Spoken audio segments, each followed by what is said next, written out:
Hari ini kita belajar tentang interpersonal skill atau bagaimana kita berbicara itu kepada orang lain atau bagaimana kita bisa menyapa orang lain dengan mudah. Khususnya kita akan berbicara tentang safety officer. Jadi gimana caranya ketika kita itu di lapangan kita bisa menegur, kita bisa saling saling berkomunikasi dengan baik. Oke, teman-teman, saya minta teman-teman siapkan gelas baru, bukan kosongkan gelasnya, tapi kita bisa sharing di sini. Nah, pertama, teman-teman pernah nggak sih melihat eh, perasaan apa yang muncul ketika rekan kerja kita tidak menggunakan APD yang lengkap? Tentu pasti kita akan merasa kesel kan, kita merasa eh, teman kita nggak pakai helm misalnya, tentu ketika tidak menggunakan helm membahayakan dirinya, dan ketika membahayakan dirinya itu akan berefek kepada diri kita yang nanti misalnya terjadi sesuatu, dia kejatuhan besi atau apa, kerja kita jadi terhambat. Karena apa? Karena dia tidak memperhatikan dirinya, sehingga kita juga mau tidak mau harus segera menolongnya, sehingga pekerjaan kita diberhentikan terlebih dahulu. Nah, efeknya adalah terlambat atau terhambat. Nah, ini menjadi pengaruh besar ketika kita bekerja di dalam apa namanya? Di dalam dunia eh, apa namanya? Safety officer atau dalam dunia K3 tentu menjadi hambatan buat kita. Kemudian tidak hanya itu, tidak menggunakan sepatu, tidak menggunakan sarung tangan, itu juga akan menghambat buat kita. Kenapa? Karena ketika terjadi seperti itu, tentu bukan cuma dia sebagai korban, tapi bisa jadi menghambat kerjaan kita, teman-teman. Nah, menariknya, apa yang harus kita lakukan? Tentu teman-teman ingin dong menegur dia dengan mudah gitu ya. Nah, tindakan apa yang akan kita lakukan ketika melihat rekan kerja tidak pakai APD? Tentu kita akan menegur dia dengan mudah, atau kita pengen dia itu kita tegur, bahkan kita ingatkan. Tapi nggak semua orang yang kita ingatkan itu mudah menerima apa yang kita ingatkan. Contoh misalnya, eh, kita mengingatkan si A. Si A ini tidak pakai kacamata atau tidak pakai helm. Lalu kita ingatkan, bro, pakai helmnya dong. Belum tentu ketika kita ingatkan begitu dia terima. Ah, apa sih lu bos bukan? Lamaan gua juga kerja, gua ada pengalaman. Mungkin dia bisa bilang begitu, teman-teman. Ketika dia diingatkan, tidak mau, tidak terima. Nah, ini apa masalahnya sebenarnya? Bisa jadi cara kita yang menegurnya tidak betul atau tidak sesuai, sehingga dia merasa oh lebih senior dan lain sebagainya. Maka apa yang bisa kita lakukan ini dengan menegur itu biasanya kita salah. Nah, apa dampak jika kita menegur rekan kerja dengan cara yang keras atau kasar? Tentu dia marah. Setuju ya, banyak mungkin yang pengalaman dia menegur temannya yang lebih senior, yang lebih ini, dia malah marah. Kenapa? Kenapa dia marah? Karena dampaknya ketika ditegur itu dia tidak terima karena lebih senior. Bisa jadi teman yang biasa nongkrong bareng, ngopi bareng, ngerokok bareng, itu nggak terima, apa sih sosokan banget kayak bos aja. Atau bisa bisa juga dia berpikir, ah bilang aja, cari muka dan lain sebagainya. Ah, banyaklah sebagai asumsi mereka gitu. Maka dari itu kita hindarin hal yang seperti ini, teman-teman. Dengan cara apa? Dengan cara kita belajar bagaimana kita bisa berkomunikasi dengan baik. Bagaimana kita bisa berkomunikasi dengan sesuai sehingga menghindarkan eh, hal-hal yang negatif tadi yang ketika diingatkan itu tidak sesuai dengan kita. Teman-teman sekalian, pernah nggak sih ketemu orang yang ngobrol dengan orang pertama kali, tapi mereka itu udah seolah-olah kenal lama. Jadi ketika teman-teman merasa ada teman kita yang kalau ngomong itu udah kayak teman lama aja, bro, gimana, sehat, dan lain sebagainya, kita tanya-tanya seperti itu. Apa sih maksudnya, apa sih pentingnya? Teman-teman, hal itu nggak semua orang punya skill seperti itu. Jadi ketika kita mengerti bahwasanya ada seseorang yang Kalau ngobrol sama siapapun nyambung, kalau ketemu sama siapa aja dia percaya diri, dia mengutarakan pendapatnya, dia menyampaikan pendapatnya dan bisa diterima oleh banyak orang, itu nggak semua orang punya skill seperti itu. Nah, tentu kita juga punya skill seperti itu dan kita bisa mempelajarinya kok teman-teman, tenang aja gitu kan. Pernah nggak sih kenal orang yang disukain banyak orang? Dia itu pokoknya kalau dia datang banyak orang yang senang. Wih, orangnya datang nih. Pak, gimana Pak? Selamat pagi dan lain sebagainya. Kita tanya-tanya dan lain sebagainya. Itu disukain banyak orang. Dia pergi ke tempat A, tempat B dan tempat lainnya itu disukai banyak orang. Nah, statistik mengatakan bahwasanya 100% bayi lahir dengan tingkat skill dan komunikasi yang sama. Jadi kalau kita sambungkan dengan slide yang tadi bahwasanya kita ini sebenarnya skill kita sama, teman-teman. Kita ini punya kemampuan yang sama ketika kita dilahirkan. Dan tentu teman-teman sadar bahwasanya bayi ketika dilahirkan itu dalam kondisi yang nangis. Tidak ada bayi yang bisa langsung ngomong, bisa langsung apa namanya, bisa dibilang langsung jalan kan enggak. Skillnya sama. Yang membentuk nantinya apa? Lingkungan dia. Kemudian yang membentuk lagi apa? Orang di sekitar dia yang membentuk itu semua. Oke, ya terutama orang tuanya yang membentuk bayi itu sehingga bisa berkomunikasi dengan baik, bisa menerima dengan baik. Dan bahkan 0% yang sekarang jadi sales profesional, masa kanak-kanaknya nggak punya cita-cita jadi sales yang profesional. Tentu ketika sekarang kita lihat banyak orang yang bisa berbicara di depan umum, dia selalu memberikan apa namanya sambutan atau bahkan menjadi MC yang handal seperti Pak Arief Purwadana itu menjadi host yang handal, itu nggak mungkin ketika kecil dia punya cita-cita jadi MC, nggak, karena itu butuh latihan teman-teman. Nah, untuk berbicara dengan orang lain kita butuh latihan. Kita tidak bisa mengandalkan oh itu bakat, belum tentu juga bakat. Kita lihat apakah semua anak pembicara hebat atau ini harus jadi apa yang seperti orang tuanya, kan belum tentu itu ya. Oke, nah maka dari itu kita harus menyadari bahwasanya komunikasi adalah skill. Komunikasi skill.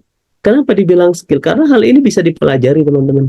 Kenapa dia bisa ngomong seperti itu? Kenapa dia gesturnya bisa bermain ketika berbicara? Kenapa dia bisa lebih enjoy ketika berbicara di depan umum? Bahkan dia percaya diri sangat tinggi di depan umum. Karena apa? Dia mempelajari bagaimana skill berkomunikasi. Kalau kita gariskan, komunikasi dengan interpersonal ini memang tidak jauh berbeda teman-teman. Kenapa? Interpersonal adalah bagaimana cara berinteraksi dengan orang di luar dirinya.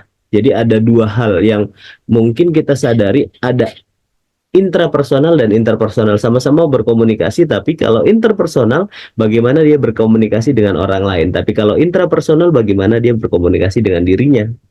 Nah, ketika berbicara komunikasi itu kita tahu bahwasanya komunikasi itu bisa dipelajari teman-teman.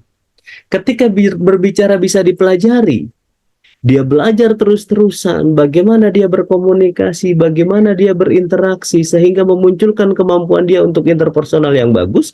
Lalu apa berikutnya? Kita harus sadar bahwasanya komunikasi itu bisa dilatih. Setelah dipelajari, kita perlu namanya latihan. Kita harus sadar latihan itu penting. Jadi kalau cuman kita belajar, mungkin kita akan paham teorinya. Mungkin kalau kita disuruh mengajarkan, kita hanya mempelajari teorinya, belum mempraktekannya. Maka agar bisa dipraktekkan dengan baik, maka pentingnya kita terus latihan. Latihan, latihan, latihan. Kenapa? Karena berbicara komunikasi itu hal yang penting yang perlu kita pelajari dan perlu kita latih. Contoh misalnya, teman-teman punya yang di kantor misalnya, teman-teman yang punya usaha sendiri, punya perusahaan sendiri, itu perlu komunikasi kepada siapa? Kepada bawahannya. Bagaimana menciptakan agar bawahannya itu betah, bagaimana memotivasi bawahannya, memotivasi anak buahnya agar dia betah bekerja di situ, agar dia semangat harus loyal kepada pimpinannya. Sama juga bawahan juga butuh komunikasi, bukan hanya diperintah, bukan, dia hanya juga bisa berkomunikasi sehingga dia bisa berdiskusi dengan atasan sehingga tercipta hubungan yang harmoni dalam sebuah pekerjaan itu. Bagi Anda yang menjabat di level manajer atau atasan misalnya, Mungkin kita nggak sadar kita pernah melakukan hal, contoh misalnya seperti ini. Pokoknya saya nggak mau tahu, kerjaan itu harus beres. Bagi kita anak buah yang kita belum paham, yang kita nggak ngerti, kita mikir, oh bosnya aja nggak mau tahu, ngapain saya ingin tahu juga. Bisa jadi dia berpikir begitu, teman-teman. Maka hindarin kata-kata itu agar apa? Komunikasinya berjalan lancar. Nah, setelah itu dilatih, dia latih terus, akhirnya apa? Akhirnya dia bisa menguasai. Skill komunikasi itu bisa dikuasai sehingga dia akan mudah berbicara dengan orang lain, dia akan mudah berinteraksi dengan orang lain, dan dia banyak yang menyukai. Karena apa? Komunikasinya enak, komunikasinya nyambung, dan lain sebagainya, teman-teman. Maka dari itu, kita bisa simpulkan bahwasanya bagi Anda yang merasa tidak bisa berkomunikasi, kita harus berpikir bahwasanya komunikasi itu adalah skill. Bisa dipelajari, bisa dilatih, dan bisa dikuasai, dan siapapun bisa melakukan itu.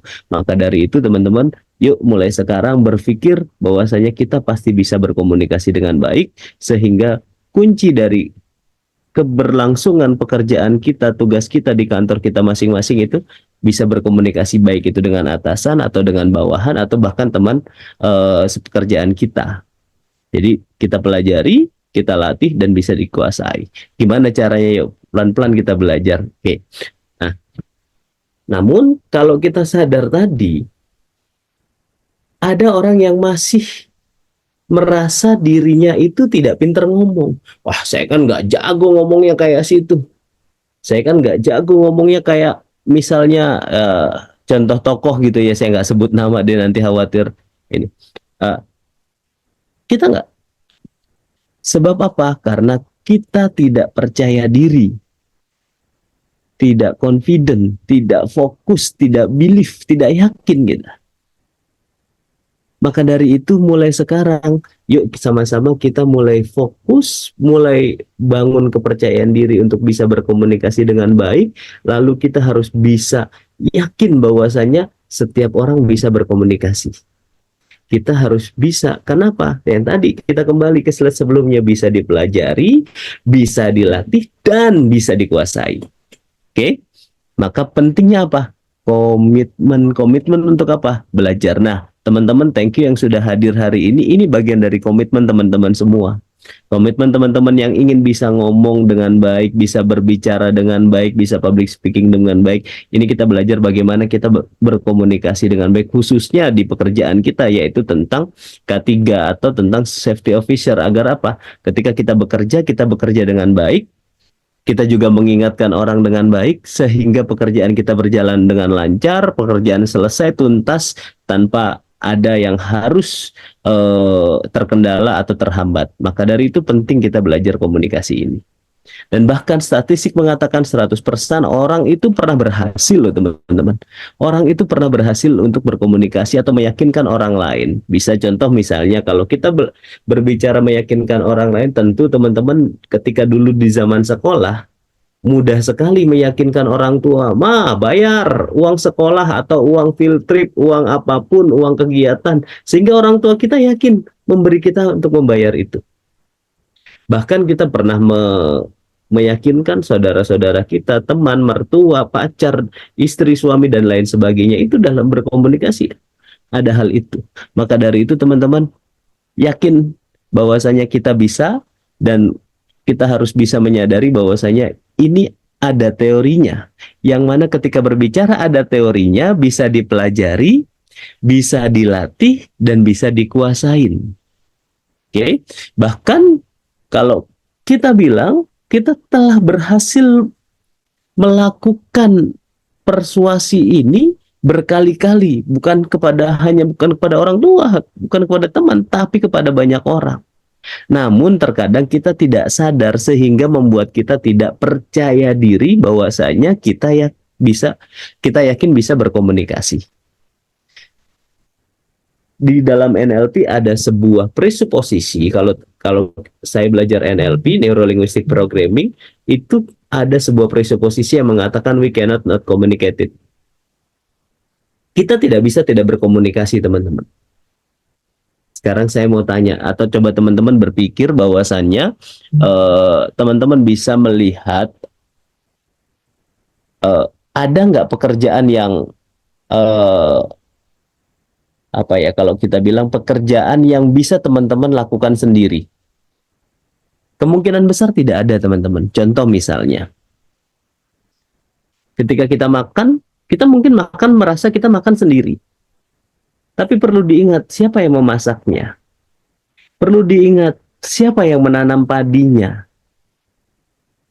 Walaupun memang kita beli, tapi kita tidak bisa sendiri dari A to Z. Nggak habis waktu kita untuk urusan itu, teman-teman. Maka kita yakin bahwasanya apa yang kita lakukan itu tidak bisa kita lakukan sendiri, dan kita tidak bisa tidak berkomunikasi dengan itu. Untuk membeli beras kita harus ngomong ke pedagang dan lain sebagainya. Oke. Nah, komunikasi itu menariknya bukan hanya verbal, melainkan ada komunikasi nonverbal. Contoh misalnya, kalau misalnya berbicara nonverbal, andai saya berbicara tanpa mungkin tangan saya tidak bergerak, tidak memberikan gestur yang baik, tentu apa yang terjadi?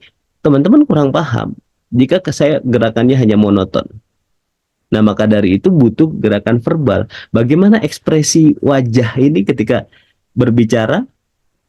Nah, kemudian matanya, kemudian micro expressionnya, kemudian mimik dan lain sebagainya, itu dinilai, teman-teman. Maka ketika kita tadi, kalau kita berbicara mengingatkan orang lain untuk mau pakai APD, itu kita juga harus berbicara menggunakan intonasi yang baik, menggunakan gestur yang baik, sehingga orang yang kita tegur tadi dia menerima dengan baik gitu ya.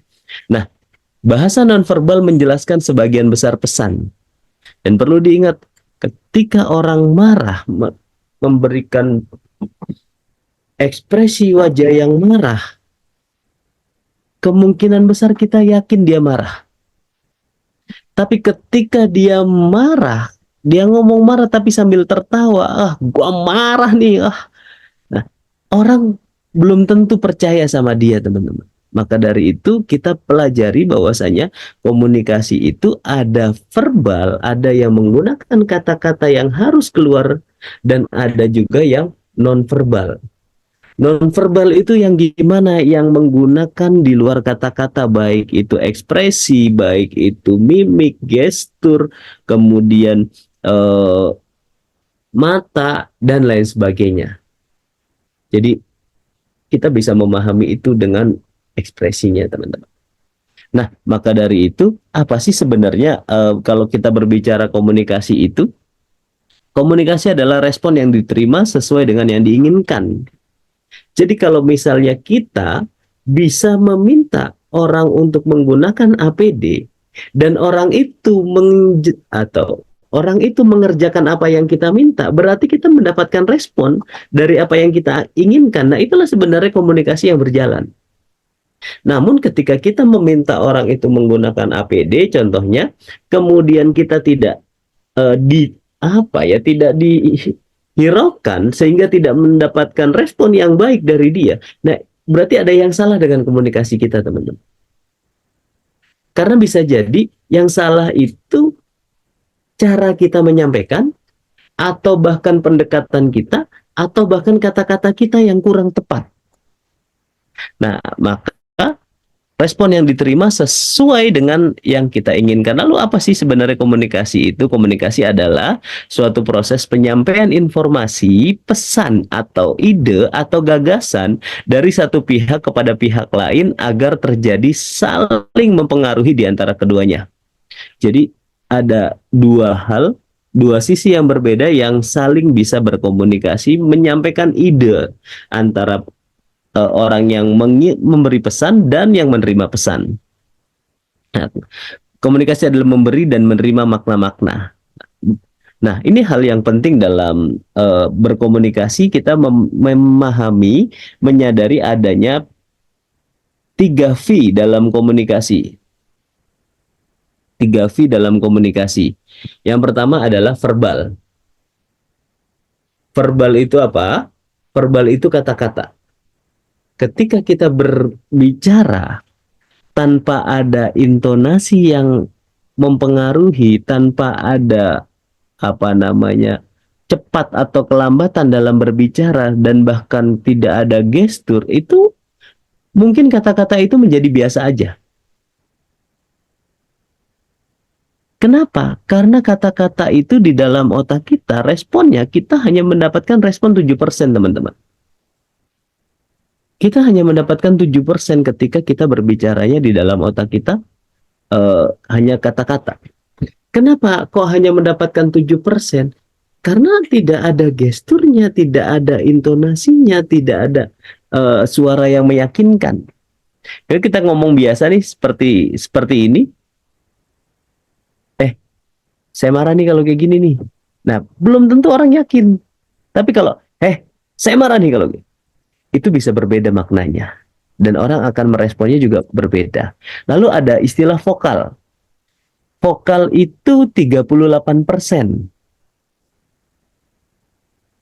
Kenapa vokal lebih tinggi dari verbal? Karena kalau kita berbicara vokal itu, kita berbicaranya intonasi yang kita gunakan itu sesuai dengan kebutuhan kita. Contoh misalnya, kalau kita mau menasehati orang, menasehati anak kecil misalnya, menasehati teman kita, kalau kita ngomongnya sambil marah-marah nggak mungkin masuk. Jadi teman yang bener dong. Nah, contoh misalnya kita dengan nada tinggi misalnya, jadi teman yang bener dong. Kalau ngingetin yang ikhlas dong, nggak usah marah-marah. Nah, itu kan bisa jadi menjadi marah. Tapi kalau misalnya kita menggunakan nada yang sesuai, contoh kalau dalam vokal itu ada 3 nada yang perlu kita kita waspadai atau bahkan kita bisa gunakan. Yang pertama adalah nada do. Nada do itu biasa untuk digunakan untuk menasehati anak. Nah, teman-teman misalnya kalau untuk menasehati anak, kita bisa menggunakan nada ini, contoh nadanya. Nah, yang pinter ya, belajarnya yang serius. Nanti kalau kamu belajarnya serius, kamu akan bisa lebih baik lagi. Kamu akan bisa menerima pelajaran dengan baik. Kemungkinan besar anak yang dinasehati dengan nada do itu, dia akan apa? Dia akan meresponnya baik, dia akan senang, dia akan lebih mudah masuk ke dalam pikirannya. Itu nada do. Biasa digunakan untuk apa? Untuk acara MC yang resmi misalnya. Nada do itu. Selamat pagi, selamat datang bapak-bapak, ibu-ibu dalam acara sunatan massal bapak-bapak RT 4 misalnya. Nah, hal ini membuat apa? Acara itu berjalan dengan hikmat, dengan yakin, dan itu untuk MC resmi misalnya di Istana Negara dan lain sebagainya. Itu lebih fokus. Beda sama nada yang kedua, nada re. Nada re itu ada juga yang bilang nadanya nada setengah. Berbicara nada re itu seperti kita ngobrol biasa seperti ini, teman-teman. Kita ngobrol seperti ini, ngobrol santai, itu nada re. Kita nggak perlu teriak-teriak, nggak perlu pakai suara dalam yang, nggak perlu. Ngobrol biasa ini nada re. Biasa kalau misalnya kita MC, ini digunakan untuk MC yang apa? MC yang semi formal. Yang kadang-kadang perlu nada serius, kadang-kadang perlu nada yang setengah atau nada yang biasa aja. Sehingga bisa lebih fokus kalau misalnya lagi bercanda misalnya. Atau lagi menggunakan jok-jok yang dalam MC biasanya. Dia nggak perlu, selamat pagi bapak-bapak, ibu-ibu, nggak perlu. Selamat datang, nggak perlu. Tapi selamat pagi, selamat datang ya. Nah, itu boleh, itu menggunakan nada yang nggak perlu serius, teman-teman. Oke. Kemudian ada nada satu lagi, yaitu nada mi. Nada mi ini biasa digunakan untuk orang-orang yang teriak atau yang marah. Kenapa? Karena ketika digunakan nada ini akan menyesuaikan dengan eh, apa namanya, kondisi ekspresinya. Jadi nada mi ini nada yang powerful lah, bisa dibilang gitu ya. Kenapa dibilang powerful? Karena dia lebih cenderung menggunakan nada yang keras. Contoh misalnya kalau MC-MC yang non resmi ini menggunakan nadanya, eh, dia sambil teriak, apa kabar Bapak Ibu semuanya? Yang belakang digoyang. Nah, itu seperti itu teman-teman. Jadi nada ini penting gitu. Kita harus bisa menyesuaikan cara kita berbicara. Kemudian yang lebih penting lagi kita bagaimana visual. Berbicara K3 itu selalu berbicaranya visual, berbicara yang ditampilkan, yang ditampakkan. Contoh misalnya, kalau misalnya berbicara K3, teman-teman ketika kerja eh, konstruksi atau apapun, dia menggunakan rompi. Kenapa rompinya terang? Tentu banyak yang menjawab, ya biar terlihat, biar tahu itu ada orang dan lain sebagainya. Kalaupun mendung dan lain sebagainya, dia akan lebih mudah dicari gitu ya, atau dilihat gitu ya. Kemudian berbicara penampilan berikutnya, helm. Helmnya hampir rata-rata warnanya kalau tidak kuning, oranye, biru. Yang warnanya itu jelas. Jarang yang helmnya hitam, itu jarang. Saya nggak pernah lihat, mungkin ya nanti eh, bisa diteruskan sama master K3-nya gitu ya. Nah, berbicara itu berarti apa? Ini kan berbicara visual, hal yang tampak. Ketika berbicara hal yang tampak, ini orang itu selalu melihat penampilan fisiknya. Makanya apa? Yang paling besar visual 55% teman-teman. Orang itu melihat fisiknya terlebih dahulu.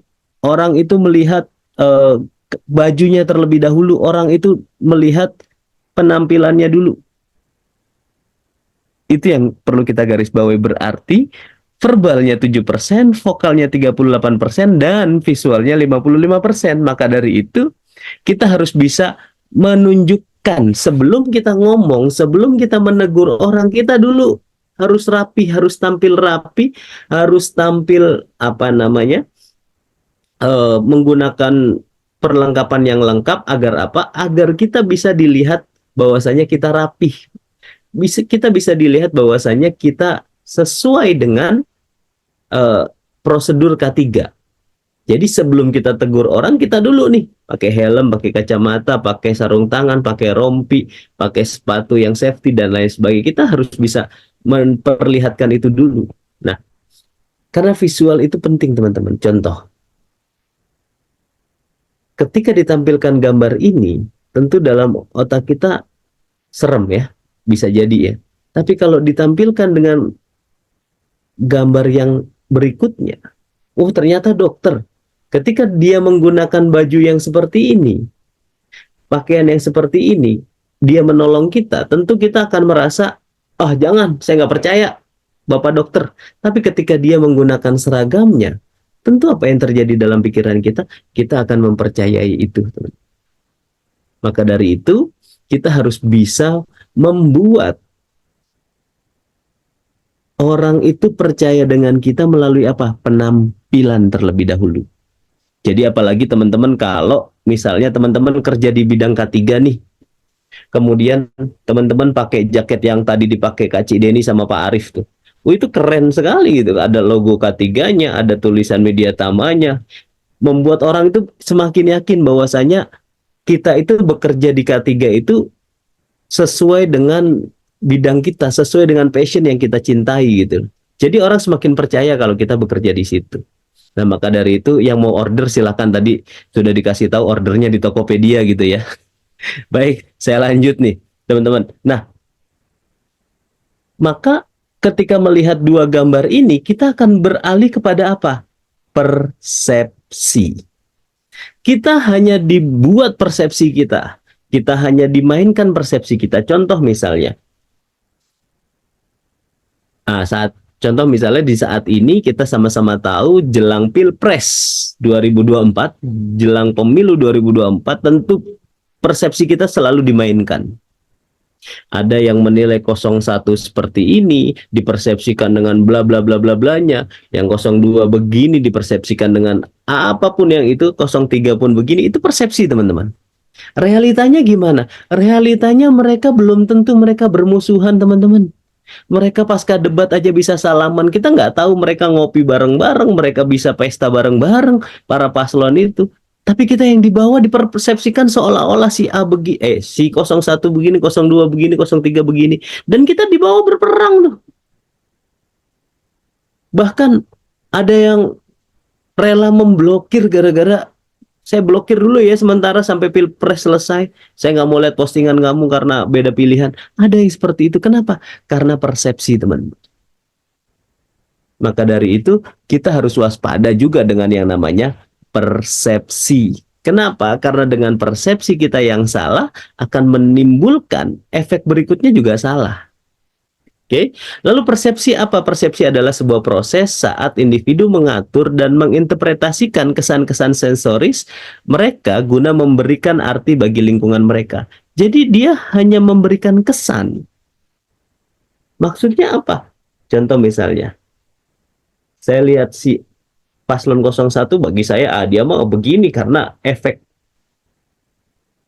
apa yang dikerjakan di masa lalunya sebagai gubernur. Oh, 02 begini efek apa yang pernah dia lakukan di masa lalu. Oh, 03 begini dan lain sebagainya. Itu kan persepsi kesan kita. Lalu siapa yang perlu kita pilih? Jangan tanya saya. Nanti kena pelanggaran saya gitu kan. Silahkan teman-teman tentukan sendiri sesuai dengan persepsi teman-teman. Nah, komunikasi itu persepsi, teman-teman. Kita dipersepsikan bahwasanya si 02 melanjutkan, itu kan persepsi. Apakah benar nanti ketika sudah jadi melanjutkan programnya Pak Jokowi? Belum tentu juga gitu. Belum tentu juga, tapi kan paling tidak persepsi kita dimainkan. Nah, jadi kita harus bisa waspada dengan persepsi itu, teman-teman, gitu kan. Lalu perilaku individu seringkali didasarkan pada persepsi mereka tentang kenyataan, bukan pada kenyataan itu sendiri. Contoh misalnya ada seorang murid yang bernama Joko, misalnya kita sebut seorang murid bernama Joko. Joko ini orangnya pintar sekali teman-teman. Misalnya dia itu kalau ngerjain tugas pasti nomor 1 dan nilainya paling bagus. Dia itu semangat dalam belajarnya. Di pertemuan pertama gurunya melihat Joko ini anak yang baik. Kemudian yang kedua, ada namanya Budi. Si Budi ini, dia kurang baik dalam pembelajaran. Dia juga kurang aktif, dia dinilai sama gurunya itu tidak sesuai atau bisa dibilang bandel lah gitu ya, kalau bahasa kasarnya gitu ya. Nah, kemudian ketika ujian, Joko nilainya bagus, Budi kurang bagus. Sehingga gurunya mempersepsikan bahwa saya emang si Joko pinter nih. Dan gurunya mempersepsikan, wah Budi berarti kurang pinter. Tiba-tiba di ujian berikutnya, apa yang terjadi? Si Joko nilainya nggak bagus. Lalu si Budi mengejutkan, nilainya sangat bagus sekali. Lalu persepsi gurunya, dia akan melihat apa? Bahwasanya si Joko ini nggak bagus. Gurunya pasti bertanya-tanya, kenapa nih Joko tumben nggak bagus nih? Persepsinya apa? Bisa jadi nih lagi ada masalah nih si Joko. Tapi realitanya belum tentu juga, teman-teman. Ketika Budi yang nilainya bagus, apa yang persepsi gurunya? Wah, jangan-jangan gurunya. Jangan-jangan si Budi nyontek nih. Maka dari itu, gara-gara persepsi kita selalu begitu. Apalagi kita dipersepsikan, contoh orang Jawa orangnya begini, orang Sunda begini, orang Palembang begini, orang Padang begini, Medan begini. Itu kan persepsi, teman-teman. Realitanya belum tentu semuanya begitu. Jadi hati-hati dengan persepsi, apalagi yang mempersepsikan, wah para cowok itu semuanya sama, brengsek. Belum tentu juga. Dan Anda berarti menghina bapak Anda sendiri yang cowok gitu, kalau ada yang perempuan yang bilang begitu. Sama juga misalnya kita laki-laki melihat, wah cewek sekarang matre semua. Hei, ingat ibu Anda juga perempuan yang cewek gitu. Jadi hati-hati kita gitu. Ketika berbicara itu kita hanya terpengaruh oleh persepsi apa yang kita lihat gara-gara kita alami itu, teman-teman. Nah, maka agar kita tidak mudah terkena persepsi, kita juga harus bisa mengendalikan emosi kita. Dan emosi itu biasanya cenderung akan membuat kita tidak berpikir kritis. Nah, maka dari itu kita melihat bahwasanya selalu ada dua kebutuhan orang ketika berinteraksi dengan orang lain. Yang pertama adalah ketika dia berinteraksi dengan orang lain, itu membutuhkan yang namanya apa penggeseran emosi. Nah, agar bisa emosi, kita selalu menyadari bahwasanya kita selalu punya kebutuhan praktis. Apa itu kebutuhan praktis? Kebutuhan praktis adalah kebutuhan orang untuk mendapatkan manfaat atau pain pleasure. Maksudnya apa? Maksudnya ketika kita dalam diri kita, kita itu selalu menghindar dari sesuatu yang pahit, yang sakit, yang mengecewakan. Dan kita akan mengejar sebuah kesenangan. Contoh misalnya, teman-teman, di bulan Desember kemarin misalnya, di bulan Desember atau November kemarin itu ada beberapa pelatihan gratis dari eh, Kementerian Tenaga Kerja yang untuk mendaftarnya itu harus masuk ke pameran atau event yang dibuat oleh Kemenaker di Kemayoran. Berapa banyak orang yang datang ke situ gara-gara pengen mendapatkan manfaat itu. Nah, itu kan berarti orang itu datang ke Kemayoran untuk masuk ke eventnya Kemenaker, itu gara-gara dia ingin mendapatkan pleasure atau mendapatkan kesenangan. Bagi orang yang tidak butuh, dia akan berpikir, ngapain capek-capek ke sana, antrinya panjang pula. Berarti dia apa? Karakter orang yang menghindari pain. Jadi kita harus paham dulu ketika kita mau menyampaikan sesuatu, dia karakter teman kita apa? Pleasure atau pain? Dia mengejar sesuatu kesenangan atau menghindari rasa sakit, rasa pahit, dan lain sebagainya. Nah, ini kebutuhan praktis. Lalu ada juga kebutuhan personal, kebutuhan untuk dihargai atau dimengerti. Yaitu kebutuhan yang orang lain itu pengen banget dihargain sama orang lain juga. Diri kita tentu pengen banget diberi penghargaan oleh orang lain. Minimal dipuji, bagus, keren, hebat, luar biasa, dan lain sebagainya. Itu kebutuhan kita, kebutuhan untuk dihargain, teman-teman. Maka dari itu kita harus sadar bahwasanya kita punya kebutuhan itu, kebutuhan personal, kebutuhan ingin dihargain. Kebutuhan untuk dimengerti atau empati. Kita kalau kita merasa kesulitan, ada orang yang empati, tentu kita senang. Wah, gue kalau jadi lu, mungkin gue nggak sanggup bro. Hebat lu. Dia akan senang ketika kita empati kepada dia. Ketika ada teman kita haus, kita bawain minum. Oh tahu kita nggak minta, tapi kita empati sama dia, pasti orang itu senang. Maka dari itu, penuhin kebutuhan personalnya, yang mana esteem dan empati itu, agar kebutuhan praktisnya di atasnya ini bisa berjalan dengan lancar. Oke? Nah, ini yang saya bilang tadi, kalau orang itu sudah emosi, itu akan mudah sekali trans atau mudah sekali dipengaruhin. Maka geser critical thinking orang ke emosi. Itu salah satu cara untuk bisa membuat orang itu lebih mudah kita persuasi. Oke? Dan pen pleasure principle ini yang tadi di manusia ingin mendapat keuntungan, kesenangan, kemudahan, dan menghindari kerugian, kesusahan, dan rasa sakit. Ini yang tadi saya jelaskan. Bagaimana kebutuhan praktis itu dan kebutuhan personal. Contoh kebutuhan praktis itu, teman-teman kalau datang ke bos tuh mau ngapain? Tentu minta izin, minta approval, dan lain-lain sebagainya. Sehingga bos itu kalau misalnya kita tidak pernah penuhin kebutuhan personal dia, tidak pernah puji dia, tidak pernah uh, empati sama dia, kemungkinan besar agak nggak mudah nih bos memberi tanda tangan ke kita. Minta cuti, approval, minta nego gaji, dan lain sebagainya, itu tidak mudah nih. Tapi kalau kita sering, bos, sehat bos. Orang itu kalau cuma dipuji, didoakan sehat, itu senang banget teman-teman. Maka bisa jadi ketika dia merasa, wah karyawan gue keren nih, muji dan lain sebagainya, dia bisa langsung approval tuh. Gara-gara apa? Orang yang bisa memenuhi kebutuhan personalnya, kebutuhan praktisnya akan ngikut. Oke?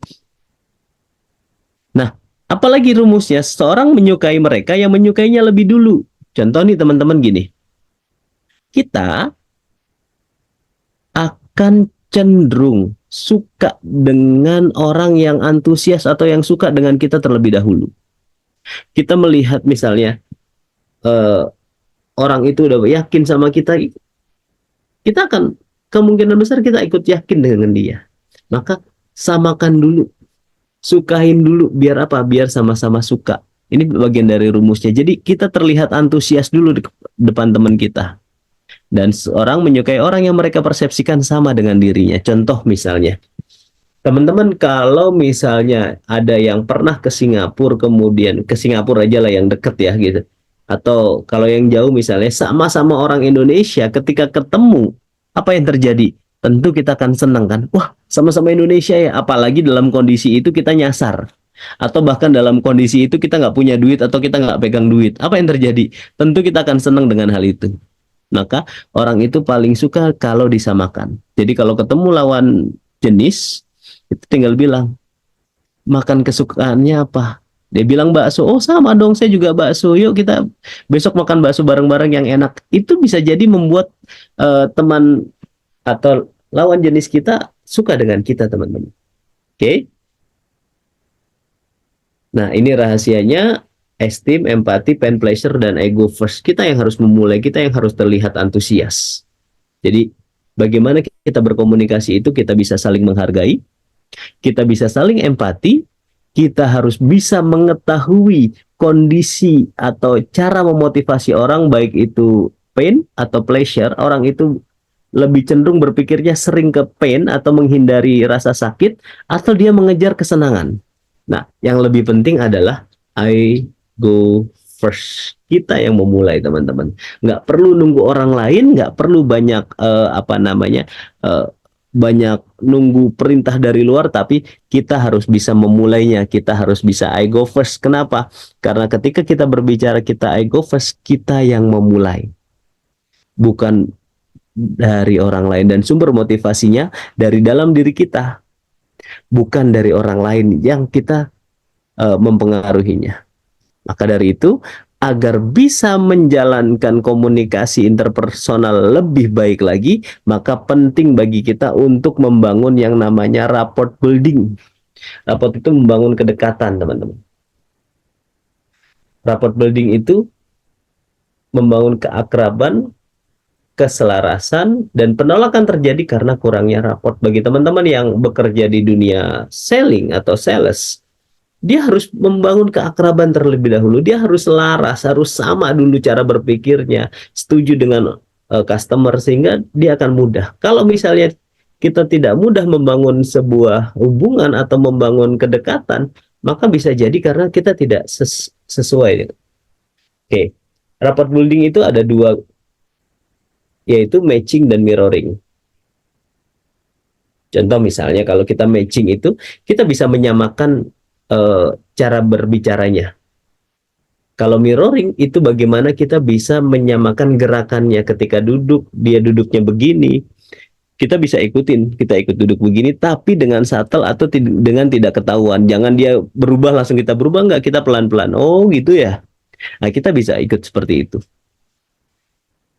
Oke. Kemudian matching itu gunakan bahasa-bahasa yang sama, intonasi yang sama. Contoh misalnya kalau kita berbicara dengan orang Jawa misalnya, Jawa yang bagian barat atau Republik Ngapak sebutlah gitu ya. Kalau misalnya kita bisa ngikutin nada dia, intonasi dia, bisa jadi dia senang dengan kita karena apa? Wah, sedaerah nih, jangan-jangan orangnya bilang begitu. Kita ikutin lah, kepriwe atau apapun lah bahasa Jawanya itu aja, kayak kae lah itu ikut. Kalau kita bisa menyamakan itu, kemungkinan besar di otaknya akan merasa, wah sama nih, saya punya kesamaan dalam segi bahasa atau kedaerahan yang sama. Maka dari itu kita bisa ikutin itu, teman-teman. Contoh misalnya, kalimat yang membantu dalam rapport building yang pertama adalah, wah mirip sekali dengan saya tuh. Kalau kita bilang mirip, berarti memunculkan bahwasanya kita sama. Di situ ada yang namanya rapport building berupa matching atau penyamaan. Sama banget, saya dulu juga begitu. Orang juga senang kalau kita punya pengalaman di bidang itu, di bidang hal yang sama. Orang yang sebelum ibu juga menanyakan hal yang sama. Oh, ternyata kita sama-sama orang Jawa Tengah dan sebagainya. Kita bisa menyamakan itu, teman-teman. Oke. rapport building itu juga bisa dibangun atau melakukan pendekatan itu bisa dibangun dari apa frase yang berulang. Kalau ada orang yang ngomong sama kita, kita tinggal bilang, oh gitu ya, baiknya gimana ya, dan lain sebagainya. Kita bisa membuat frase yang berulang. Kemudian ekspresi khas, hah, benar, dan kemudian yang lebih penting adalah sebut nama. Teman-teman, ingat ya, kalau kita sebut nama orang itu adalah kata yang terindah yang muncul ke telinganya. Karena orang itu paling senang disebut namanya. Jadi jangan hanya asal menyebut nama Pak, Bos, sini-sini. Atau kita manggil Anda, kamu enggak. Sebut nama aja. Kenapa? Kalau dia disebut nama, itu dia merasa bahwasanya orang yang nyebut nama dia itu empati sama dia. Jadi empati paling mudah adalah sebut nama orang. Oke, kita lanjut. Berikutnya adalah reframing. Berbicara reframing, kalau kita berbicara reframing, kita tentu memandang pada sudut pandang yang apa, misalnya kacamata itu frame. Kita tidak bisa lepas dari kotak yang ada dalam kacamata kita. Jadi itu frame-nya seperti itu. Frame merupakan kerangka berpikir seorang atau cara seseorang melihat suatu hal. Reframing yaitu suatu cara membantu seseorang agar melihat dengan cara yang berbeda sehingga mendapatkan frame yang lebih baik. Ini nggak jauh beda sama tadi yang persepsi tadi. Hanya saja kalau dalam NLP ada frame. Kita hanya bisa melihat di kotak itu, teman-teman. Kita tidak bisa melihat di balik itu. Contoh misalnya, kalau tidak ada yang menampilkan, tidak ada yang memvideokan, contoh misalnya Presiden Jokowi, itu kan kita lihat hanya di layar kaca, teman-teman.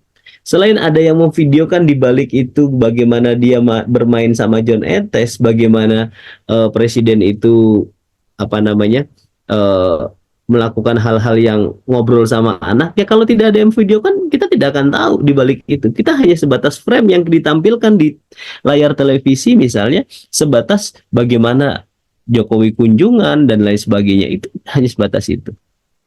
Oke. Dan ada juga istilahnya reframing. Setelah frame ada istilahnya reframing. Nah, kalau misalnya ini nanti teman-teman bisa banyak belajar tentang frame dan reframing di NLP ya. Pelatihan NLP itu mungkin lebih teman-teman bisa lebih banyak lagi mempelajari tentang bagaimana komunikasi interpersonal dengan beberapa cara dan trik-trik yang bisa kita gunakan nanti. Nah, konteks reframing yaitu membingkai ulang suatu frame dengan cara memperluas konteksnya. Yang dilihat adalah konteksnya. Kalau konten mendapatkan frame baru dengan cara melihat dari sudut pandang yang berbeda. Jadi kita melihatnya konteks atau konten gitu ya. Kita lihat dari sudut yang berbeda, berarti kita menilainya konten reframing. Konteksnya berarti frame dengan cara memperluas konteksnya. Contoh misalnya ya. Kita contohkan. Konteks reframing. Pasien mengeluh dokter memeriksanya lama. Reframingnya adalah emang dokternya teliti, Bu. Jadi ketika kita melihat sebuah kejadian, itu jangan melihat pada satu titik pada persepsi kita aja, tapi bagaimana kita bisa mengendalikan persepsi kita atau cara berpikir kita agar melihatnya lebih jauh sehingga kita tidak kesel. Nah, itu bisa pada konteks reframing. Oh, memang dokternya teliti, Bu. Contoh misalnya kalau sekarang urusannya capres cawapres, kita ada salah satu capres yang untuk memutuskan sesuatu itu lama. Dia berpikir dulu, pada akhirnya dia bilang, saya baru memutuskan. Nah, bagaimana dengan pendukungnya nih? Contoh misalnya, pendukungnya bilang, wah emang capres saya teliti ya. Pendukung lain bilang, lama, nentuin gitu aja lama dan lain sebagainya. Itu kan persepsinya akan berbeda. Ya contoh lain konten reframing misalnya. Seorang karyawan mengeluh merasa banyak kerjaannya. Reframingnya, kita tinggal bilang kepada mereka yang, wah kerjaan gue banyak nih. Bos nggak paham apa ya, gue capek kasih kerjaan mulu. Nah, kita tinggal bilang kepada dia, oh beruntung lu, atau beruntung sekali Anda gitu. Teman saya malah bingung, sudah lamar kemana-mana belum juga dapat kerjaan. Nah, kita bisa bilang begitu loh teman-teman. Kita bisa bilang sampai sedetail itu untuk konten reframing ini. Jadi kita kasih pandangan baru agar dia sadar bahwasanya yang dia lakukan sebenarnya kurang tepat gitu. Jadi ngeluhnya dia jadi, oh iya juga ya, banyak juga orang yang butuh kerjaan. Nah, makanya kalau misalnya teman-teman yang mau berkarir di dunia K3, teman-teman mudah sekali tinggal download aplikasi yang sudah disediakan oleh Mediatama, yaitu Mika Pro. Boleh di-download, situ ada info lowongan juga, siapa tahu rezeki buat teman-teman semua. Kan? Jadi bisa itu. Oke, kita kembali konteks reframing dan konten reframing tadi. Nah, maka ketika kita berbicara konteks dan konten, kita bisa memberikan makna baru dalam segala hal. Jadi nggak jadi kita emosi, nggak jadi kita kesel terhadap kejadian yang terjadi itu, teman-teman. Dan penting bagi kita menjadi pendengar yang baik. Kenapa? Kunci untuk bisa memahami dan menghargai orang lain adalah dengan cara mendengarkan. Teman-teman, ketika kita berbicara terus memberikan pendapat terus tanpa menghargai orang lain untuk berbicara, ini kita sedang tidak menjadi pendengar yang baik. Kita bukan menjadi pendengar, tapi kita menjadi pendebat bagi dia. Kita ngomong terus, tapi kalau kita bisa mau mendengarkan, orang juga bisa menghargai kita. Kita ingat ya, orang itu paling senang dihargai. Jadi menjadi pendengar yang baik itu salah satunya caranya adalah fokus pada teman bicara. Lihatin teman bicara yang ngomong. Kemudian hindari memotong pembicaraan. Jadi kalau ada orang ngomong, jangan kita sopit, udah gue paham. Oke, sip, thank you. Enggak. Tunggu aja dia selesai ngomong. Ada lagi? Kalau udah nggak ada, baru kita ngomong. Oke, jangan memotong pembicaraan orang. Kemudian tunjukkan reaksi. Kalau reaksi kita itu ketika mendengar pembicaraan orang, reaksinya senyumnya ini senyum sini, orang juga akan kesal dengan kita. Kalau perlu kita reaksinya itu oke, seolah-olah bagus pendapat dia. Walaupun nanti kita debat juga nggak apa-apa juga, tapi minimal ketika dia berbicara, kasih reaksi yang bagus. Buka pikiran Anda, open minded, hindari fokus pada diri sendiri. Dan kalau ketika kita berpikir itu, ketika kita menyampaikan, jangan terlalu berpikir bahwasanya pendapat kita paling benar. Jangan berpikir bahwasanya apa yang kita sampaikan itu selalu benar. Tidak. Jadi apa solusinya? Teman-teman, berpikirlah di persepsi orang banyak yang kita bicarakan dalam konteksnya. Dalam artian misalnya kalau kita berbicara capres-cawapres, kalau dia berbicaranya hanya kita harus bisa begini, tapi tidak fokus pada rakyat, ya itu kan dia berpikir di persepsi dirinya, tapi berpikir persepsi orang banyak. Jadi berpikir, oh karyawan di perusahaan saya harus punya ini, dan lain sebagainya. Oke, nah aktif merespon obrolan itu bisa mengasih, oh keren tuh, bisa memberikan tanda jempol. Kalau sekarang belum boleh ya, 2 jempol deh, keren gitu, bagus dan lain sebagainya. Apapun itu, pokoknya kita bisa merespon, bisa dengan anggukan, bisa dengan alis, kita kasih ekspresi dan lain sebagainya. Itu jadilah pendengar yang baik, teman-teman. Nah, berikut yang sudah saya jelaskan tadi dari awal, bagaimana kita bisa merespon orang, kita memahami persepsi, kita bisa menyadari bahwasanya kita harus bisa mengetahui arah motivasi orang agar kita bisa mudah berinteraksi dengan dia. Contoh misalnya yang tadi pain and pleasure, kemudian kita harus bisa menghargai, empati kepada orang, dan yang lebih penting ego first. Teman-teman nggak usah bingung apa yang harus kita lakukan berikutnya, lakuin aja yang ingat. Dan yang lebih penting adalah bagaimana kalau misalnya teman-teman mau belajar lebih lanjut tentang interpersonal skill ini, teman-teman bisa nanti bisa belajar NLP, Neuro Linguistic Programming, bagaimana kita bisa mengarahkan otak kita untuk memprogram otak kita, program apa yang kita bicarakan, sehingga teman-teman bisa mahir, bisa ahli dalam berkomunikasi, menjadi praktisi dalam ilmu komunikasi. Dan maka dari itu, ketika kita membuat atau menegur orang di sekitar kita, kita manfaatkan ilmu-ilmu yang sudah kita pelajari. Geser ke emosi dulu, hindari dia untuk kritis dan lain sebagainya. Itu yang bisa saya sampaikan pada siang hari ini dan mudah-mudahan bermanfaat. Jika Anda mau ikut pelatihan NLP, boleh menghubungi saya atau ya silahkan nanti setelah ini bisa apa ya, kontak ke Instagram atau chat saya. Terima kasih, saya kembalikan ke host Bapak Arif Purwadana. Silakan Pak Arif. Baik, terima kasih Pak Muhammad Kadafi. Luar biasa ya materi ya teman-teman semuanya. Daging ya teman-teman semuanya. Nah, ini sudah ada yang bertanya. Dan untuk teman-teman semuanya yang mungkin ingin bertanya ya, atau teman-teman yang ada kejanggalan nih di hati teman-teman dan ingin bertanya, silahkan bisa tuliskan pertanyaannya di kolom Q&A. Jangan di kolom chat ya, khawatir nanti tertimbun dengan informasi yang akan kami sampaikan. Nah, kemudian sebelum kita lanjut ke sesi tanya jawab, saya akan memberikan informasi penting terlebih dahulu untuk teman-teman semuanya terkait dengan sertifikat. Oke. Nah, teman-teman semuanya, kalau misalkan teman-teman ingin dapat sertifikat, sertifikat ini sifatnya gratis. Jadi, teman-teman bisa mendapatkan sertifikat ini. Caranya adalah silahkan bisa dicek terlebih dahulu aplikasi Mika Super App K3-nya. Apakah sudah platinum atau masih silver? Kalau sudah platinum, maka nanti teman-teman silahkan bisa mengisi absensi yang nanti akan kami berikan di kolom chat setelah presentasi yang ini selesai. Nah, kemudian kalau misalkan masih silver, belum platinum, silahkan bisa di-upgrade terlebih dahulu menjadi platinum. Caranya bagaimana? Silahkan bisa simak video berikut ini. Tutorial upgrade Platinum Member aplikasi Mika Super App K3. Yang pertama, silahkan Anda klik salah satu gambar gembok yang ada pada halaman beranda Anda, kemudian klik upgrade kartu Platinum. Lalu, Anda bisa pilih dengan 3 masa aktif kartu, 3 bulan, 6 bulan, ataupun 1 tahun.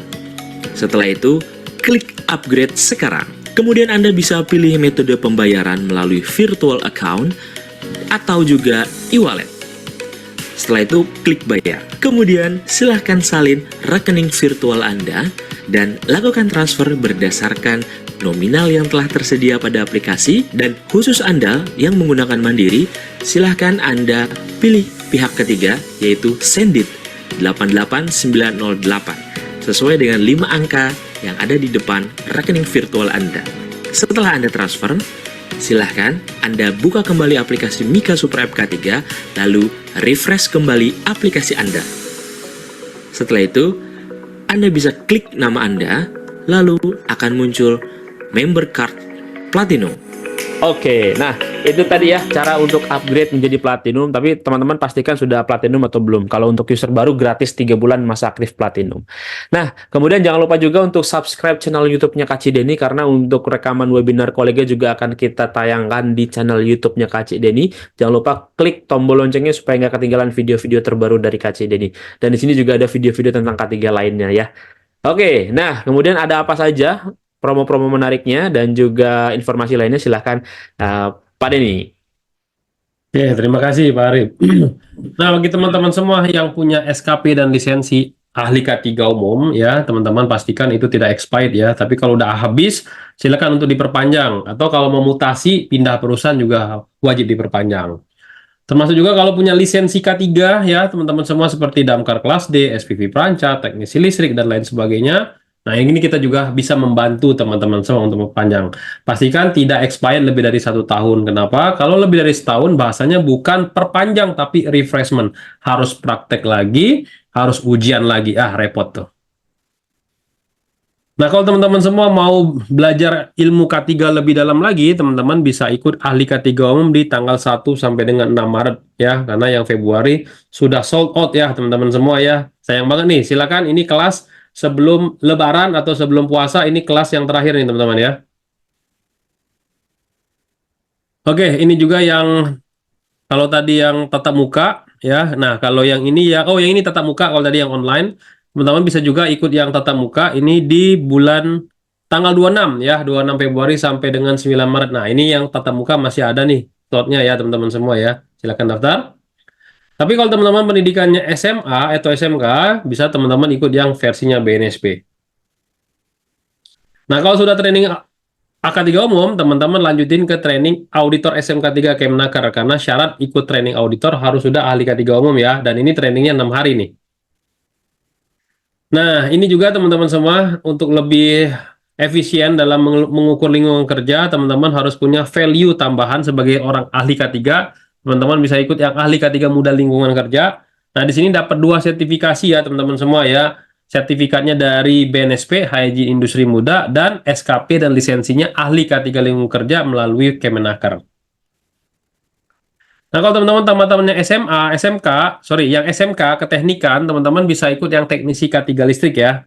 Ini trainingnya 6 hari ya, nanti 1 harinya praktek. Tapi kalau kita pendidikannya D3, ya, minimal D3 teknik, atau S1 teknik, teman-teman bisa ikut yang full tatap muka ahli K3 listrik selama 18 hari. Nah, ini nanti akan mulai di tanggal 15 Februari. Nah, kalau teman-teman pendidikannya SMA, nah kalau SMA boleh nih, ahli muda K3 konstruksi ini full online. Tapi kalau udah ahli muda, teman-teman bisa lanjutin ke ahli madya. Cuma kalau ahli madya ini pendidikannya minimal D3 ya, dan ini pelatihannya itu tatap muka untuk yang kelas madyanya. Nah, kalau kita mengawasi dan merencanakan peranca atau scaffolding, teman-teman harus punya certified dan lisensi supervisor peranca. Tapi kalau kita skillnya memasang dan membongkar peranca, teman-teman harus punya teknisi K3 peranca. Kalau kita tergabung di dalam tim tanggap darurat, khususnya kebakaran, ya, mau dapat skill memadamkan api menggunakan APAR, ya, dan fire blanket, teman-teman cukup yang kelas D. Tapi kalau teman-teman pengen belajar menggunakan fire hydrant ataupun SCBA, teman-teman ikut yang kelas C. Tapi kelas C ini teman-teman wajib lulus dulu yang kelas D ya. Nanti trainingnya 7 hari ya kalau yang kelas C ya. Nah, ini teman-teman bisa ikut yang kelas P3K ya. Nah, ini P3K ini 4 hari pelatihannya, 2 hari online, 2 hari tatap muka. Nah, ini teman-teman bisa belajar bagaimana kita memberikan pertolongan pertama pada kecelakaan di tempat kerja.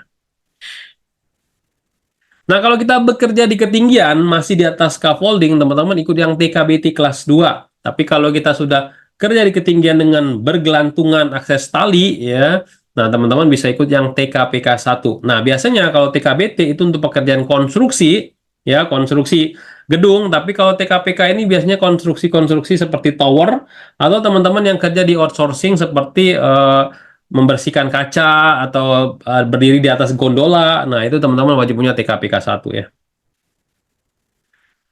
Nah, ini teman-teman bisa juga kalau punya timnya operator forklift, nah bisa ikut di sini ya, pelatihannya secara online, prakteknya juga online melalui Zoom, jadi nggak perlu datang ke Jakarta ya. Nah, kalau rumah sakit atau klinik kita mau akreditasi, ya, nah ini teman-teman ada 2 pilihan, K3 rumah sakit versinya Kemnaker, atau paramedis K3 muda versinya BNSP. Ya, silakan ditanyakan ke rumah sakitnya masing-masing, yang mana yang akan dipakai, semuanya berlaku nih. Nah, ini juga yang terbaru teman-teman semua ya, teknisi K3 ruang terbatas, ya, confined space namanya dulu ya. Sekarang nggak ada lagi confined space muda, confined space utama, nggak ada lagi. Semuanya berubah menjadi teknisi K3 ruang terbatas. Nah, ini tanggal 16 sampai dengan 21 Februari nih. Ini confirm running ya, insya Allah ya teman-teman semua ya. Silakan join di sini. Nanti ada prakteknya 1 hari ya di ruangan terbatas. Nah, kalau kita mau kerja di migas, nah ini teman-teman bisa ikut yang operator migas. Ini bisa tamatan SMA. Tapi kalau teman-teman pendidikannya D3, teman-teman bisa ikut yang pengawas K3 migas. Nah, tapi tetap nanti kita akan latih dulu, kita akan berikan pelatihan dulu, beserta nanti uji kompetensinya juga praktek ya.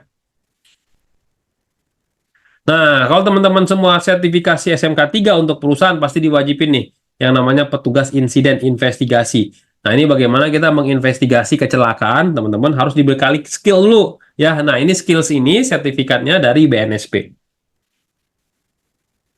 Nah, ini ATK yang teman-teman atau training kit yang teman-teman terima nanti pada saat mengikuti pelatihan di Mediatama, tapi nanti disesuaikan dengan jenis pelatihannya ya, seperti tas, buku agenda, lencana, kartu imani, kemeja, dan lain sebagainya. Banyak nih nanti akan kita kirim ke teman-teman semua ya, kalau pelatihannya online. Tapi kalau pelatihannya tatap muka, kita akan berikan pada saat praktek ya. Oke, silakan lanjutin Pak Arif.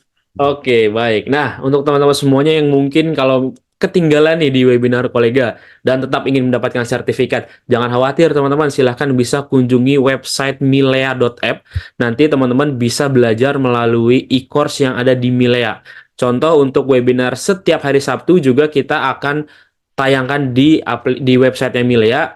Hanya saja kelebihannya teman-teman di sini bisa mendownload modul ya, dan juga untuk rekamannya juga sudah kami rapihkan. Dan untuk akunnya silakan teman-teman daftar lagi. Ini berbeda dengan akun aplikasi Mika, silakan daftar lagi akun di Milea. Oke, Pak Arif bisa lanjut? Masih di di mute mute, Pak. suaranya. Tiba-tiba hilang ini ya teman-teman. Baik, mohon maaf ada yang mau lewat tadi ya. Nah, silakan teman-teman bisa kunjungi di website milea.app dan urutkan berdasarkan waktu publish yang terbaru ya, teman-teman. Dan untuk webinar hari ini juga teman-teman sudah bisa untuk mendownload modulnya melalui e-course Milea di sini ya, untuk interpersonal skill for safety officer. Di sini nanti teman-teman sudah ada modulnya yang bisa teman-teman download seperti ini ya. Dan ini nanti bisa dibaca secara offline berupa PDF. Dan buat teman-teman juga yang sedang mencari pekerjaan, silahkan bisa kunjungi mediatama.co.id. Di sini ada menu karir, silahkan nanti bisa langsung melamar ya, langsung masukkan saja CV-nya. Nanti teman-teman bisa ada kesempatan untuk dipanggil di perusahaan yang teman-teman lamar. Atau kalau misalkan teman-teman, saya belum punya nih CV-nya. Nah, jangan khawatir, teman-teman juga bisa untuk membuat CV melalui aplikasi Mika Super App K3. Tinggal klik menu buat CV online, buat CV-nya ya teman-teman dengan mudah, dan juga sudah ada template-nya, isi seluruh kolom dengan lengkap, lalu nanti teman-teman bisa langsung download CV-nya. Dan bisa buat beberapa CV. Nanti kalau sudah dibuat, maka ada menu akun, lalu history CV, teman-teman bisa langsung download dan pilih. Nah, kemudian menarik juga nih teman-teman, bisa mendapatkan uang saku sebesar 3 juta rupiah. Caranya gimana? Silakan bisa tonton video berikut ini dengan menggunakan sistem referral. Penggunaan kode referral. Yang pertama, silahkan klik menu akun, lalu klik menu referral, kemudian salin kode referral ke pelatihan yang Anda inginkan. Kemudian, pilih pelatihan yang Anda inginkan, lalu klik proses pemesanan, lalu masukkan kode referral Anda, lalu klik selanjutnya, otomatis akan muncul pada detail pesanan Anda. Selanjutnya, tutorial penarikan saldo referral. Yang pertama, silahkan Anda klik ubah rekening, kemudian lengkapi biodata rekening Anda, lalu klik simpan. Kemudian klik tarik saldo, lalu ajukan penarikan saldo minimal 1,3 juta, dan klik ajukan. Oke, nah itu tadi ya teman-teman untuk mendapatkan uang saku ya sebesar 3 juta rupiah, karena untuk fee-nya sebesar 5%. Kalau pelatihannya 6 juta kali 5% 300.000 untuk satu orang. Kalau 10 orang bisa mendapatkan 3 juta rupiah. Oke, nah kalau misalkan teman-teman ada yang ingin informasi lebih lanjut terkait sertifikasi Kemnaker, BNSP, ataupun juga in-house training, silahkan hubungi nomor yang tertera di depan layar atau WhatsApp tim kami ya. Ada Pak Beni, Mbak Soka, Mbak Risma, dan juga Mbak Amanda. Silahkan bisa follow juga akun sosial media kami di Instagram @mediatama, Facebook Tama Media Tama Sertifikasi. Jangan lupa untuk follow akun TikTok-nya Kak Cik Deni dan juga subscribe channel YouTube-nya Kak Cik Deni. Dan untuk teman-teman yang ingin kerjasama sebagai sponsor, silakan bisa hubungi nomor yang tertera di depan layar, atau teman-teman instruktur atau pembicara yang ingin bergabung di komunitas instruktur Mediatama 2024 dan bisa mengisi di webinar kolega, silakan WhatsApp ke nomor yang tertera di depan layar dan minta untuk pengajuan diri menjadi pembicara. Oke, nah ini sudah makin banyak yang bertanya ya, Pak Kadafi dan juga Pak Denny.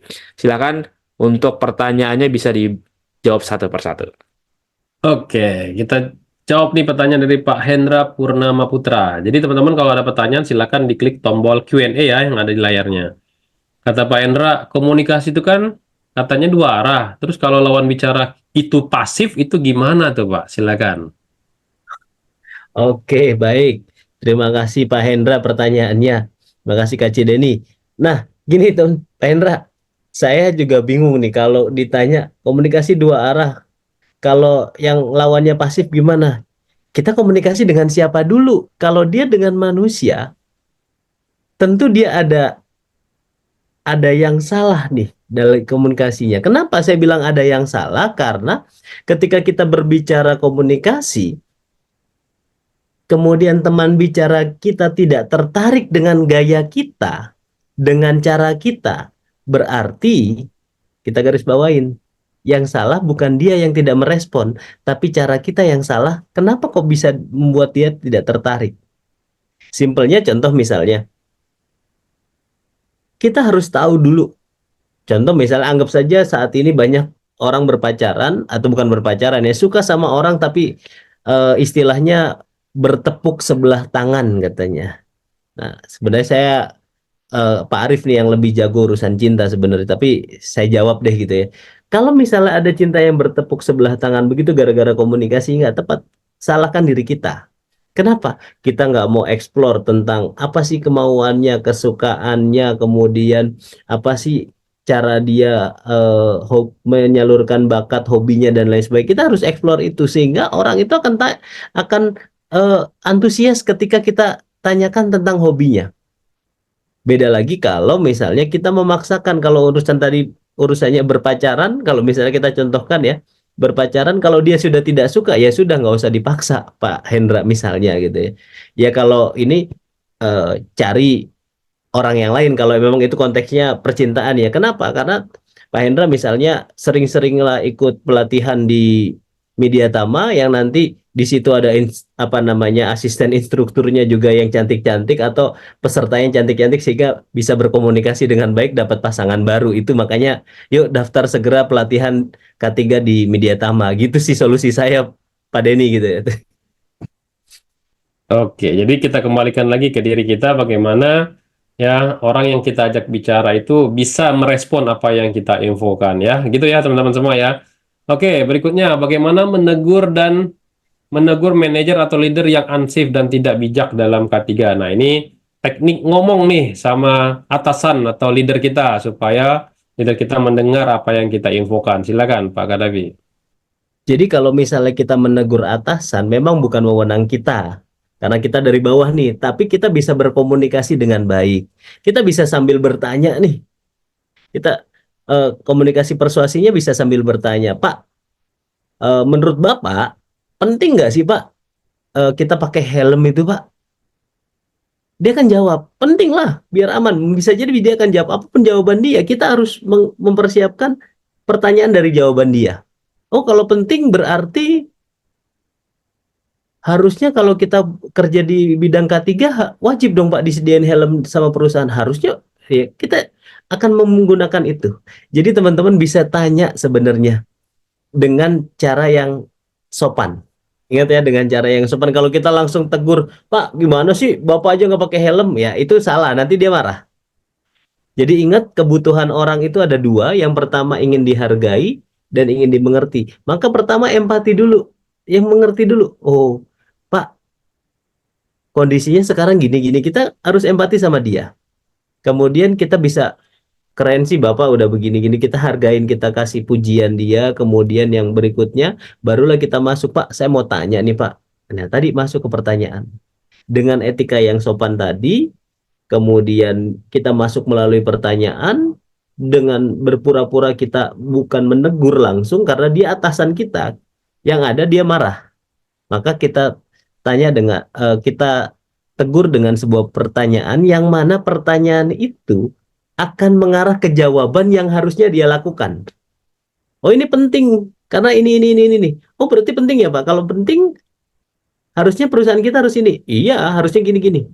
Sehingga dia akan sadar. Oh iya perusahaan saya butuh ini dong. Nah, itu teman-teman. Jadi kita bisa menggunakan dengan bertanya sehingga jawaban itu keluar dari mulut si atasan itu dan kita bisa kembalikan jawaban itu kepada dia sehingga dia akan komitmen dengan apa yang jawaban yang dia lakukan atau yang dia sampaikan. Kenapa? Karena dalam sebuah komunikasi ada sebuah istilah komitmen and konsisten. Ketika dia sudah mengatakan dia komit, tinggal kita tagih konsisten apa tidak. Jadi kita harus cari dulu jawaban yang mana membuat dia konsisten terhadap apa yang dia katakan. Gitu. Itu teman-teman. Jadi apa ya bisa dibilang bertanya lah, bertanya, karena kalau kita bertanya itu akan kita bisa mengeksplor apa dari jawaban dia gitu. Itu Oh, kira-kira.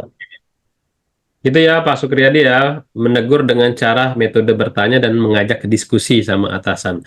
Nah, bagaimana kalau atasan ini langsung direktur utamanya nih, yang mana kita tuh nggak ada pernah ngobrol sama direktur. Nah, ini pertanyaan dari Pak Satya Bayu Putra, pimpinan puncak, momennya tuh seperti apa? Mau menyampaikan sesuatu kepada direktur. Silakan, Pak. Nah, kalau udah momennya pimpinan puncak, kita lihat dulu siapa bawahnya. Kita tidak bisa memaksa orang lain untuk apa ya, untuk mengikuti aturan secara maksimal. Apalagi kalau kita berbicaranya direktur utama. Direktur utama tuh paling ya ditemuin aja susah, apalagi kita ajak ngobrol ya. Kita nemuin aja susah, apalagi kita ngajak ngobrol gitu. Nah, maka dari itu kita cari solusinya. Yang termudah adalah cari bawahannya atau yang bisa berkomunikasi dengan dia, bisa sekretarisnya atau apa, yang yang mudah terkoneksi oleh dirut itu. Jadi bisa sekretarisnya, kita ajak ngobrol, kita ajak kita ajak diskusi, kita tarik analogi dia sehingga memahami apa yang kita sampaikan, dan kemungkinan dia akan mudah bisa menemui atau menyampaikannya itu kepada dirut tadi. Tapi kalau kita, ya kita tidak bisa memaksa orang lain. Paling paling tidak kita apa yang paling mudah atau yang paling bisa kita upayakan. Jadi kita cari sekretarisnya, kita cari orang terdekatnya, atau kita cari manajer yang bisa langsung terkoneksi sama dirut tadi. Kalau misalnya kita memaksa untuk ketemu beliau juga kan, siapalah daya kita gitu. Kalau misalnya kita masih di level bawah gitu ya, maka paling mudah ya cari orang terdekatnya sehingga kita bisa menyampaikan minimal apa yang kita maksud tadi kita sudah tersampaikan. Itu sih, jadi nggak, agak susah juga. Saya pribadi aja kalau ketemu Kak Deni aja selaku direktur utama Mediatama, nggak mudah. Waktu beliau kadang di negara ini, kadang di kota ini, ya nggak Pak Arif gitu ya. Oke, terima kasih. Pak Satya Bayu, ya jadi gitu ya, cari orang terdekat dari direktur tersebut, lalu titipkan apa yang mau disampaikan gitu. Oke, lanjut. Pertanyaan berikutnya dari Ali Amran Nadaek ya. Pak, jika terjadi selisih paham dengan orang yang kita ingatkan atau tegur, bagaimana antisipasinya agar perselisihan bisa dihindari dan teguran atas pelanggaran yang kita sampaikan tetap dapat dilaksanakan? Terima kasih. Silakan, Pak Davi. Jadi kalau misalnya kita menegur orang, memang nggak mudah. Saya bilang tadi nggak mudah, karena kita tidak bisa memaksa orang lain untuk sama sepemikiran dengan kita. Akan tetapi kita bisa membuatnya lebih ngerti dengan cara apa? Dengan cara kita puji dulu, gitu. Kita puji dulu, kemudian setelah kita puji, kita empati dulu, kemudian setelah itu barulah kita masuk ke pesannya. Contoh misalnya, bro, gue tahu lah kalau memang yang lu lakukan benar, kerjaan lu bagus. Cuman, nah, kita bisa bilang, dan alangkah lebih bagus lagi kamu kerjanya atau Anda kerjanya menggunakan APD yang lengkap. Jadi kita harus puji dulu, empati dulu, baru masuk ke pesannya. Kenapa? Karena otak orang itu ketika langsung ditegur, dia masih kritis. Tentu dia akan berpikir, siapa lu? Ngapain lu ngeritisin gua? Ngapain? Padahal niat kita baik. Niat kita mengingatkan biar dia safety, biar dia selamat. Tapi beda lagi kalau misalnya cara kita tadi yang tidak baik. Kita ingatkan, bro, kerjaan lu bagus, hebat, keren emang. Semuanya beres, lancar. Dan gue sayang sama lu, kita harus empati dulu. Jangan sampai lu nggak pakai APD, atau Anda nggak pakai APD, keluarga Anda di rumah ketika terjadi sesuatu, dia menyesal. Jangan sampai anak Anda merasa A, B, C, D dan lain sebagainya, menyesal gara-gara ayahnya terjadi kecelakaan dan lain sebagainya.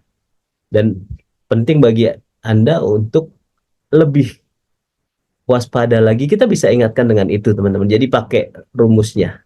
Jadi rumusnya esteem, empati dulu, masukkan ke pen pleasure. Pen pleasure ini dengan pennya itu pakai apa sih yang ditakutkan, misalnya dia udah punya anak, ya jangan sampai anaknya yatim, jangan sampai anaknya misalnya apa namanya menderita gara-gara kita cacat, dia harus bekerja untuk keluarga dan lain sebagainya. Itu kita bisa ingatkan dengan itu. Kenapa kita ambil pennya dulu, pleasure-nya. Dengan pakai APD Anda akan lebih selamat, lebih tentram, lebih nyaman, dan keluarga di rumah juga tenang menanti Anda kerja. Nah, itu bisa kita sampaikan terlebih dahulu. Yang lebih penting, bagaimana kita bisa mengelola kata-kata itu, gunakan kata-kata yang empati, kata-kata yang esteem atau menghargai, barulah masuk pesan melalui tadi. Jadi orang itu cenderung gini, orang itu dia seneng kalau yang dibahas itu keluarganya. Apalagi orang yang baru banget punya anak, itu ditanya, anak lu udah bisa apa? Pasti dia seneng menceritakan. Bener begitu nggak Pak Arif? Ya. Jadi eh, Pak Arif ini papa baru gitu ya. Jadi kalau ditanya anaknya bisa apa, ceritanya banyak. Seneng banget dia menceritakan anaknya. Nah itu teman-teman. Jadi kita ambil eh, prioritas dalam hidupnya apa. Dia senang dengan menceritakan anaknya, menceritakan istrinya, menceritakan keluarganya. Nah itu makanya ada namanya pen and pleasure tadi rumusnya. Jangan sampai anaknya ini. Jangan sampai dan lebih baik akan begini. Gitu. Jadi ada rumus yang tadi, rumus kuncinya adalah esteem, empati, pen pleasure, dan I go first. Itu jawaban saya. Terima kasih. Oke, seperti mirroring juga ya teman-teman semua ya, cari yang memberikan kesamaan untuk membuka pembicaraan. Mungkin seperti itu teman-teman semua ya, supaya lebih bisa nyambung ya. Ya, oke, lanjut lagi itu ya Pak Ali Amran ya. Lanjut terkait dengan, nah ini menarik nih. Dwi Desika Mahendra Sari. Bagaimana cara meningkatkan percaya diri dalam berbicara di depan umum? Karena katanya kalau berbicara di depan umum nih suka grogi, apa gemeteran, terus mual, perut, kepala pusing, kayak gitu kan ya sebelum tampil di depan umum. Silakan Pak David. Baik. Jadi, nah tadi sih siapa tuh bilangnya suka sih ya. Kalau Anda bilangnya suka, khawatir ketika mau maju, kesukaan itu muncul. Grogi, sakit perut, mual, dan lain sebagainya muncul. Jadi hindari dulu dari kata-kata kita. Kenapa? Karena kata-kata kita itu akan membuat otak kita merespon. Wah, saya suka lapar nih kalau maju di depan. Habis maju pasti lapar gitu. Kenapa? Kata suka tadi bisa. Nah, yang pertama, agar kita lebih bisa percaya diri dalam mau berbicara di depan umum, minimal mindset kita harus berubah. Apa sih yang kita takutkan? Kemungkinan besar kita takut salah, teman-teman. Kenapa takut salah? Karena merasa audiens kita lebih ngerti, lebih pinter, lebih jago, lebih dan lain sebagainya, sehingga kita merasa, wah jangan-jangan saya salah dan lain sebagainya. Kenapa kita harus percaya diri, tidak takut salah? Atau kita bisa bilang, kita percaya diri aja, kalaupun salah, ada yang ngoreksi kok. Kalaupun yang ngoreksi, tenang aja, itu karena kekurangan kita ya memang kondisi kita begitu. Tapi jangan khawatir. Kenapa? Ketika kita khawatir, otak kita akan merespon. Wah, takut nih. Sehingga ngomongnya jadi berantakan. Tapi kalau kita sudah mindsetnya benar, kita yakin kita bisa, tubuh kita akan merespon. Nah, maka di dalam NLP ada istilah mind body connection, antara pikiran sama tubuh itu saling berhubungan. Jadi kalau misalnya pikiran kita berantakan, tubuh kita pasti nggak jelas. Mimik kita, ekspresi kita udah pasti ikut berantakan. Dalam artian mikir. Kalau misalnya kita udah, wah jangan-jangan takut salah nih. Dan banyak orang yang bilang bahwasanya kalau kita mau percaya diri, itu kita bisa pakai rumus gitu ya. Kalau di bukan pakai rumus, pakai kata-kata. Kata-katanya gini, yang sering saya dengar dan dulu saya pernah diajarin itu pakai bukan kata-kata jimat atau apa ya sebutannya, jimat ya. Pokoknya kata-kata ini gini. Aing kabeh monyet, urang rajana gitu kan. Nah, katanya begitu kata-katanya bahasa Sunda rumusnya begitu. Jadi berprinsip aja kita jadi raja. Kenapa? Karena ketika kita menjadi raja, kita tidak bisa rakyat itu mengkritik. Jadi udahlah kita ngomong aja. Kenapa? Kalau teman-teman takut diketawain, ingat teman-teman, ada orang yang sering diketawain, bahkan duitnya lebih banyak. Stand up komedian, Tukul Arwana, dan para pelawak-pelawak lainnya ketika diketahui duitnya makin banyak. Jadi minimal yang lebih penting adalah rubah mindsetnya bahwasanya kita hindari, buang jauh-jauh rasa takut salah, buang jauh-jauh malu, buang jauh-jauh grogi, buang jauh-jauh takut diketawain dan lain sebagainya, itu kita buang jauh-jauh sehingga apa? Kita semakin percaya diri bahwasanya kita ini punya kemampuan. Dan yang lebih penting selain kemampuan berbicara depan umum, kita harus punya banyak data, data di otak. Maka bacalah informasi.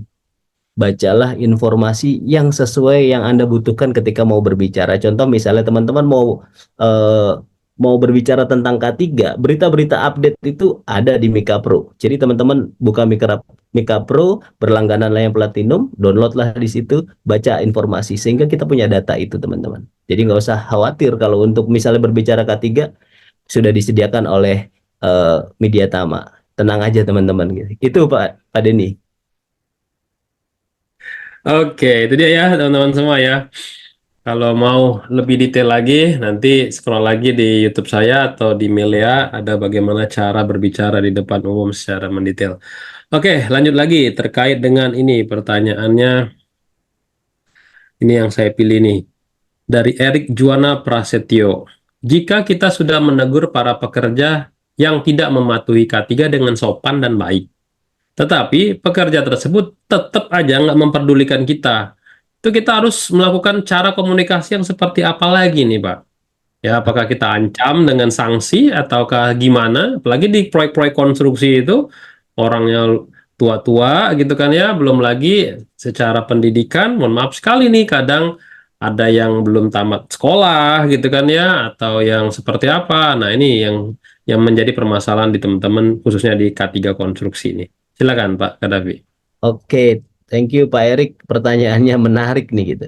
Ketika kita berbicara sudah ngingatin dengan baik dan sopan ternyata tidak diindahkan atau mereka menghiraukan apa namanya teguran kita, paling mudah sebenarnya kalau kita punya wewenang, kita bisa ancam dia dengan diberhentikan atau apa. Itu paling mudah karena kita punya authority di situ.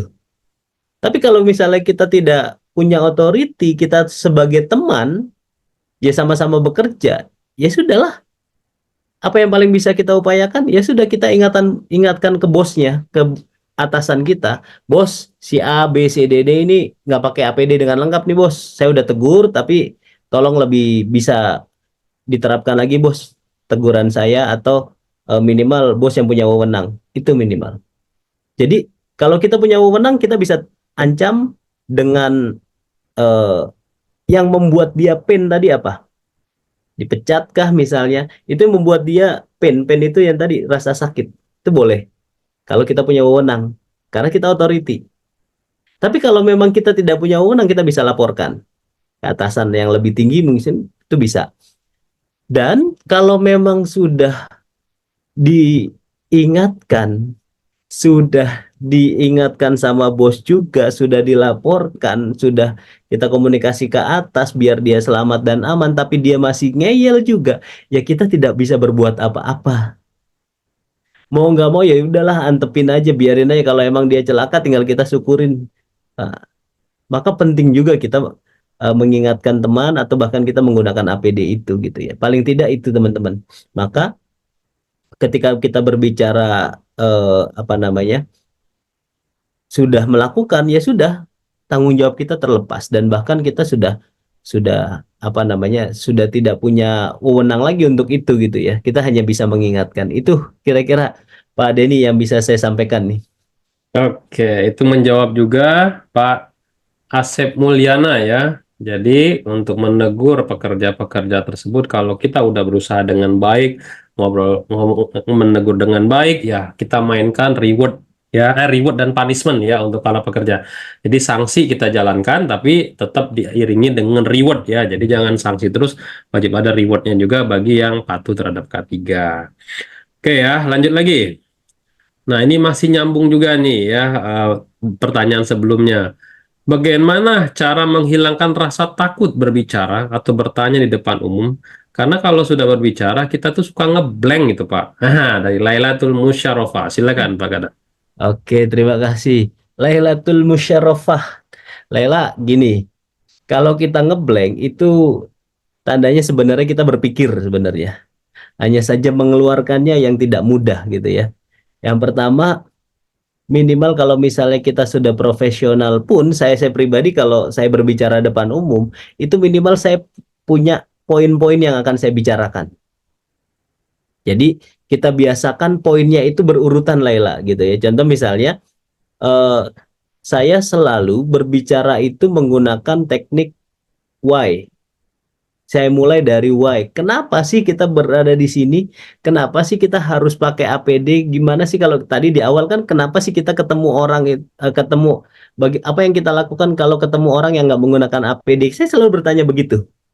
Dan selalu berbicara dari why. Jadi ketika kita punya urutan begitu Laila dan teman-teman sekalian, kita punya urutan why, what, who gitu ya. Saya pribadi saya sering menggunakan itu why, what, who. Jadi gimana, kenapa, pokoknya di situ baru masuk ke what. Apa sih sebenarnya yang kita bicarakan baru who. Nah, poin-poin ini akan membuat kita melatih kita bisa mudah berbicara. Karena apa? Poinnya sudah urutan. Kalaupun kita ngeblank, kita tinggal lihat poinnya atau bahkan kita pahamin urutannya tadi. Ya, jadi kalau misalnya ngeblank itu justru itu sedang berpikir sebenarnya. Nah, butuhnya apa? Butuhnya yang pertama adalah kita harus rileks. Kita harus rileks. Ketika ngeblank, rileks dulu. Bercanda dulu dengan apa namanya? Dengan audiens. Contoh misalnya saya kalau misalnya lupa ya bilang sebentar, saya lupa nih. Ngomong aja apa adanya. Jadi rileks, ngomonglah apa adanya dan sudah. Itu akan kembali lagi gitu. Saya lebih cenderung rileks, bercanda aja. Wah lupa nih saya nih, bentar ya saya ingat-ingat dulu ya. Itu boleh. Sehingga audiens ketawa itu biasa aja. Baru berikutnya, oh nah saya udah ingat nih, baru sampaikan lagi. Jadi jangan ketika kita ngeblank malah kita pusing, malah kita takut. Justru malah nggak balik lagi itu, tapi kita rileks. Rileks, dibuat rileks, bercanda dulu, barulah kan ingat lagi. Nah, kenapa? Itu membutuhkan 3L namanya. Latihan, latihan, dan latihan. Jadi latihan terus aja sehingga teman-teman bisa terbiasa. Jadi untuk bisa menjadi itu, kita akan terbiasa untuk terus latihan ya. Gitu Laila, kira-kira jawaban dari saya. Oke, itu sama pertanyaan dengan Pak Toto Kismanto ya. Jadi itu pada saat di podium misalkan ya Pak Kadafi ya, kita ngeblank. Nah, sebelum ngeblank ya itu ada tips-tipsnya nggak supaya kita nggak ngeblank di podium ataupun di tempat pada saat kita memberikan nih, misalkan safety talk kepada 1.000 karyawan, 1.000 pekerja. Nah, supaya kita tidak ngeblank pas datang ke atas panggung, itu apa yang harus kita siapkan nih Pak? Oke, yang pertama poin pasti ya. Kita sebelum naik panggung kita bawa poin-poin yang mau kita sampaikan. Yang kedua, silahkan disiapkan 3 menit pertama atau critical of three Jadi dalam misalnya kalau kita naik pesawat kan ada istilah critical event gitu ya. Nah, kalau dalam kita berbicara, siapin 3 menit pertama minimal salam, pembukaan yang terhormat ini misalnya kalau di perusahaan-perusahaan yang BUMN kan masih resmi tuh. Tiga apa? Pokoknya 3 menit pertama itu kunci agar kita lebih lancar berikutnya. Jadi saya biasa menyiapkan sebelum berbicara di depan umum tuh, saya ngomong apa nih? Apa yang dibahas oleh orang sebelum saya ngomong, misalnya pembukaan oleh direktur atau oleh manajernya, dibahas apa? Saya garis bawahin dulu. Sehingga 3 menit pertama saya bahas itu, berikutnya kemungkinan besar akan lancar. Gitu Pak. Jadi kalau udah di atas podium, siapin aja 3 menit pertama. Baik, Bapak Ibu sekalian, selamat pagi. Semoga sehat selalu. Misalnya, ditambahin setelah sehat selalu, keluarganya semuanya bahagia. Ditambah lagi, semuanya naik gaji. Kemungkinan besar dia amin gitu ya. Kemungkinan dia mengatakan itu. Kenapa? Di situ mereka mulai cair. Nah, jadi 3 menit pertama itu penting membuat Anda ada engage atau ada keterkaitan antara Anda dengan audiens. Jadi bisa dibuat ice breaking dulu atau bercanda dulu itu 3 menit pertama. Jadi siapkan 3 menit pertama, berikutnya akan berjalan dengan lancar. Tapi ketika 3 menit pertama ini Anda sudah grogi, ya sudah. Berikutnya wassalamualaikum gitu ya. Tinggal cepet-cepet salam aja gitu. Itu sih Pak Denny gitu. Oke, gitu ya teman-teman semua ya. Intinya harus dilatih ya, jam terbangnya harus ditambah terus ya. Oke, Pak Hadian Rashidi, silakan untuk meng-unmute dan bertanya kepada narasumber kita siang ini. Silakan Pak Hadian, di-unmute terlebih dahulu. Dari mana Pak? Pak Hadian, silakan. Memperkenalkan diri terlebih dahulu. Pak Hadian dari mana? Halo, Pak Hadian? Silakan teman-teman semua raise hand. Oke, silakan Pak Hadian. Eh, Perkenalkan Pak, nama saya Adian, saya dari PT Nindya Karya.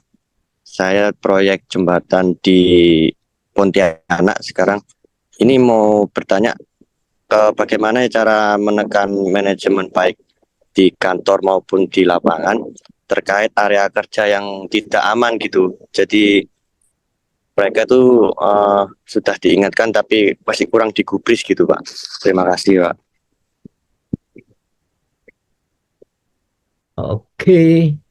Jadi ini pertanyaannya sudah ada di Q&A ya. Bagaimana cara menekankan kepada manajemen proyek, dalam ini mungkin project manager baik di kantor atau di lapangan, terkait dengan area pekerjaan yang tidak aman tetapi masih kurang digubris atau masih kurang diperhatikan oleh si project manager itu sendiri. Silakan Pak Gaddafi, teknis nih. Baik, terima kasih Mas Adian. Sebenarnya ini Pak Cideni yang lebih ini, cuman dari segi komunikasi, saya bilang tadi,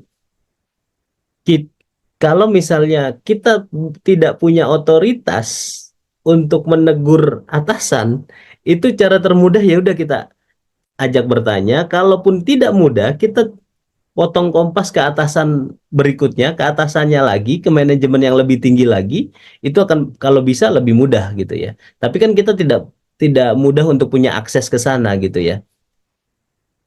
Hal yang seperti itu memang sering terjadi karena apa? Minim biaya, kemudian sehingga tidak bisa melakukan penjagaan yang ketat dan lain sebagainya, sehingga itu yang menjadi efeknya adalah yang paling bawah pastinya gitu ya. Nah, tentu yang paling bawah ini yang selalu berpikir ini nggak aman nih dan lain sebagainya. Kita bisa berdiskusi dengan baik, kita ajak ngobrol dengan baik, ya kita minta dia untuk mendengar suara dari para pekerja yang ada di bawah. Itu sih kalau bagi saya ya, karena kalau saya pernah dengar sebuah quote yang mengatakan gini, selama kita masih berurusan dengan manusia, atau selama kita masih berurusan dengan orang yang bernafas, masih ada kesempatan kita untuk negosiasi di situ. Oke, gitu aja Pak Denny. Ini kalau urusan lapangan sepertinya Pak Denny lebih menguasai nih harusnya. Oke, saya tambahin ya ke Pak Hadian ya. Kalau misalkan Pak Hadian di sini posisinya sebagai HSE officer atau safety officer yang kurang didengar apa yang diinfokan, yang pertama Pak Hadian bisa ya mendekatkan diri ke teman-teman manajemen project itu dengan ikut setiap rapat mingguan ya. Nah, proyek itu kan ada rapat mingguan ya, walaupun itu tidak ada kaitannya dengan safety, ikut aja nggak apa-apa. Ya, duduk aja ya, dengerin gitu ya, supaya kita bisa tahu progres proyek itu seperti apa dan permasalahan-permasalahan proyek itu seperti apa. Syukur-syukur nanti kalau kita misalkan diminta pendapatnya pada saat rapat, ya gitu. Itu cara mendekatkan diri yang pertama. Yang kedua, ya, di organisasi proyek itu ada yang namanya P2K3, Panitia Pembina Keselamatan dan Kesehatan Kerja, yang mana kepala proyek itu adalah ketua P2K3 kan ya. Nah, ada sekretaris juga di sana. Nah, setiap ada rapat P2K3, ya, Pak Hadian wajib hadir, Pak. Ya, disitulah nanti Pak Hadian juga bisa menyampaikan kalau misalkan di proyek-proyek tersebut ada area-area yang berisiko. Ya, yang kedua. Yang ketiga, ya, ada tools di K3 itu namanya HIRAK, ya. Hazard Identification, Risk Assessment, and Risk Control itu harus dipastikan area-area mana yang mengandung high risk, satu. Yang kedua, nanti pada saat ada pekerjaan di lapangan, pastikan ada JSA-nya. Nah, di JSA-nya itulah kan ada pasangan yang mau work permit. Nah, di JSA itulah nanti ya tempat kita untuk mencurahkan nih ya mana aja pekerjaan-pekerjaan yang tidak aman tadi, yang mengandung risiko tadi, dan meminta ya project manager tadi untuk memberikan izin. Nah, otomatis kan dia akan membaca dulu kan sebelum menandatangani itu. Nah, itu kesempatan buat teman-teman semua. Dan yang terakhir ya bisa juga ya dibawa ke pada saat audit ya. Nah, audit internal ya itu bisa kita titipkan. Misalkan project manager ya pada saat audit, sebelum audit kita bisa titipkan ke auditornya ya, Pak, ini gini gini gini nih gitu ya, bisa disampaikan itu kayak dibisikin dulu ya. Nah, itu kita bisa sampaikan ke auditor internal kita bahwasannya di sini ada project yang belum bisa diselesaikan nih karena biasanya terkait dengan budget ya. Dan yang terakhir nih, jalan satu-satunya yang terakhir nih, ini yang final final ini ya, yang teman-teman bisa lakukan adalah meminta pihak eksternal ya.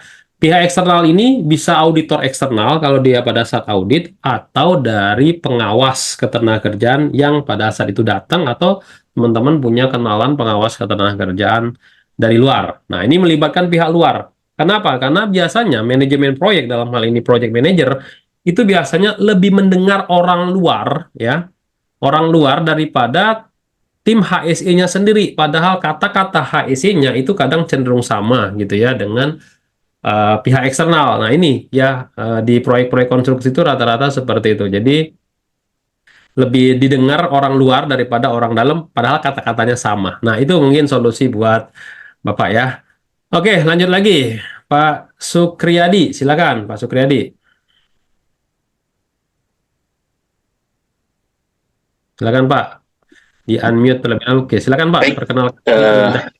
baik. Assalamualaikum warahmatullahi wabarakatuh. Saya Sukriyadi dari Cilegon. Izin menanyakan terkait dengan komunikasi kita terhadap orang lapangan ataupun dengan top manajemen. Salah satu case yang pernah saya alami dengan pertanyaan sebagai berikut. Bagaimana melakukan corrective action pada kondisi tidak aman saat urgensi produksi atau progres pekerjaan sudah deadline di hari itu, tetapi dengan kondisi tidak aman dan semua top manajemen menyetujui agar produksi tetap jalan, walaupun itu tidak aman dan hanya meminta safety untuk monitoring aja. Kebijakannya seperti itu. Bagaimana langkah kita? Sedangkan menyetop aja tidak diperbolehkan, kemudian juga melarang pun kita sudah kalah dari wewenang kita terhadap top manajemen. Dan top manajemen menyetujui agar produksi tetap dilanjutkan. Mohon arahannya, dan itu sering terjadi di setiap lini proyek ataupun di manufaktur dimanapun. Terima kasih Pak. Mohon arahannya. Terima kasih. Oke, jadi ini biasanya juga di proyek konstruksi Pak Davi ya. Jadi semua manajemen manajerial sudah menyetujui proyek tetap dijalankan walaupun itu berisiko. Tapi dari sisi K3 itu sebenarnya tidak diizinkan. Sedangkan kita tidak punya authority untuk menghentikan pekerjaan tersebut, pekerjaan yang berisiko itu. Kira-kira kalau kita sebagai orang HSE, nah itu pertanyaan ya, Apa yang harus dilakukan, Pak? Itu silakan, Pak Davi. Terima kasih Pak Denny. Kalau bagi saya nggak punya authority, mau ngapain lagi Pak? Kita sudah diminta manajemen begitu, paling tidak kita buat approval Pak. Jadi ketika terjadi sesuatu, terjadi kecelakaan kerja, terjadi hal yang tidak kita inginkan, itu kita sudah bisa, kalaupun kita dituntut dan lain sebagainya, kita sudah bisa lepas tangan Pak. Dalam artian kita aman. Bukan berarti kita egois, tapi dengan itu, Pak, karena memang saya sudah ingatkan, kita bisa approval kalau memang dia tidak mau menandatangani, minimal kita bisa kirim email, Pak, ke orang tersebut dalam artian kita bisa mengirim pada hari ini gini-gini sesuai dengan kesepakatan tadi, atau kalau memang itu kita rekam sehingga menjadi bukti, Pak.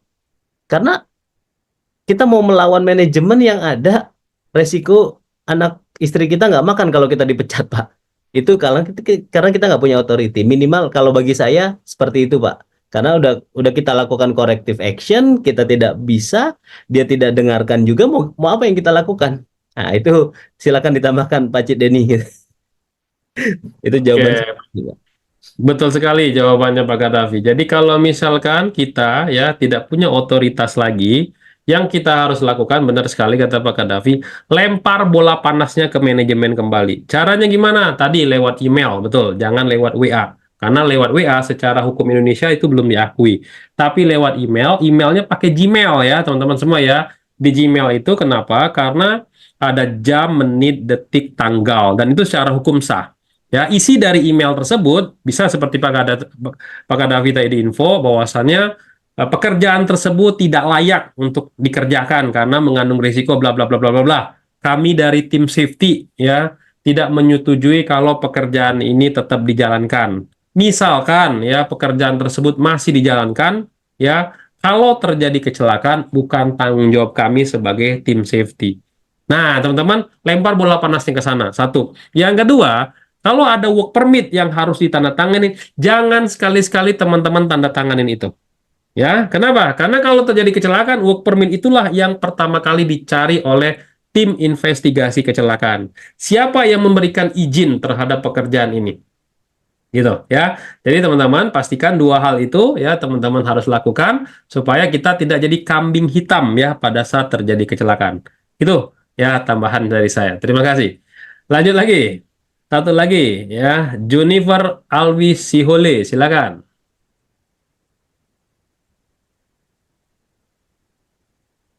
Silakan Pak Junifer. Di unmute dulu Pak. Halo Pak Junifer.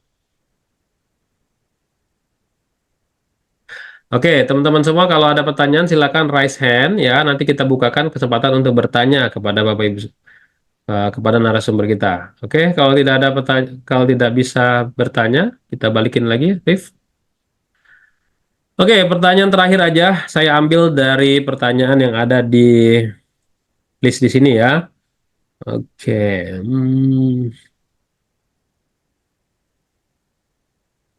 Oke, ini dia. Hairul Aswada. Nah, ini juga Aswada ya. Masalah di tempat kerja saya, pemimpin itu tidak percaya kepada anggota timnya. Akibatnya, karyawan itu merasa tidak dipercaya oleh atasan dan mengakibatkan produktivitas menurun. Ini bagaimana solusi dan apa yang harus dilakukan, Pak? Nah, ini juga sering terjadi kepada atasan yang cukup strict terhadap perusahaannya. Ini termasuk sebenarnya pertanyaan ini selintingan buat saya ya. Saya terlalu kenceng sama tim juga ternyata tim itu merasa tidak produktivitasnya tidak meningkat. Jadi ya ini seperti apa dari sudut pandang Pak Kadafi dulu ya, baru dari sudut pandang saya ya. Oke. Silakan. Baik. Kalau memang tidak dipercaya, kalau bagi saya kita berikan bukti. Dalam artian gini, agar orang itu bisa terpersuasi oleh kita atau bisa melihat kita mempengaruhi dia, berikan bukti dulu. Kenapa? Kalau misalnya kita tidak dipercaya dalam mengerjakan suatu hal, tapi ketika kita dikasih kesempatan, berikan bukti, berikan yang terbaik. Karena apa? Kembali kepada tadi frame. Kalau kita bahas tadi ada frame, bagaimana orang itu melihat hanya sebatas kacamata dia, sebatas frame-nya dia. Dia tidak bisa melihat lebih. Maka bisa jadi frame itu akan menjadi dasar dia melakukan penilaian ulang atau melakukan reframing agar dia lebih percaya sama kita. Maka ketika ada yang seperti itu, kita hanya bilang berikan bukti dan jangan sia-siakan ketika Anda mendapatkan kesempatan. Jangan Anda berpersepsi malah begini, ya udahlah bos gua nggak percaya, malah kerjanya berantakan. Lah, ketika Anda kerjanya berantakan, bos kita makin nggak percaya, sehingga penilaiannya terhadap kita akan lebih menurun. Maka kalau misalnya kita diberi kesempatan, udah lakukan yang terbaik, kerjakan, bukan malah menurun. Kenapa? Karena ketika kita memberikan yang terbaik, dia akan mempersepsikan bahwasanya kita mampu, kita bisa, dan dia akan mereframe frame dia yang lama ke frame barunya bahwasanya kita bisa. Itu kira-kira Pak Denny. Oke, jadi gitu ya. Jadi itu dari sudut pandang teman-teman ya. Kalau misalkan kurang dipercaya, kalau ada kesempatan tunjukkan gitu loh ya. Nah, sekarang kalau dari sudut pandang saya ya, buat teman-teman semua yang siapa tahu ada tim Media Tama yang nonton ya. Oke ya, nah ini ya, kadang selaku manajemen, kadang kita juga kenapa nggak percaya, karena memang beberapa kali kita kasih kesempatan, ternyata nggak achieve gitu ya, nggak tercapai, misalkan dari sisi KPI, dari sisi target omset ya, dari sisi kerjaan, kadang kerjaan-kerjaan yang kita kasih itu nggak tercapai gitu loh, atau bahkan tidak dikerjakan. Nah itu kadang membuat manajemen itu berpikir, wah berarti ini nggak bisa kerja nih orang nih gitu ya. Nah sebenarnya dari sudut pandang saya ya, tercapai atau tidak tercapai, penting lakukan yang terbaik dulu ya, dan ceritakan prosesnya.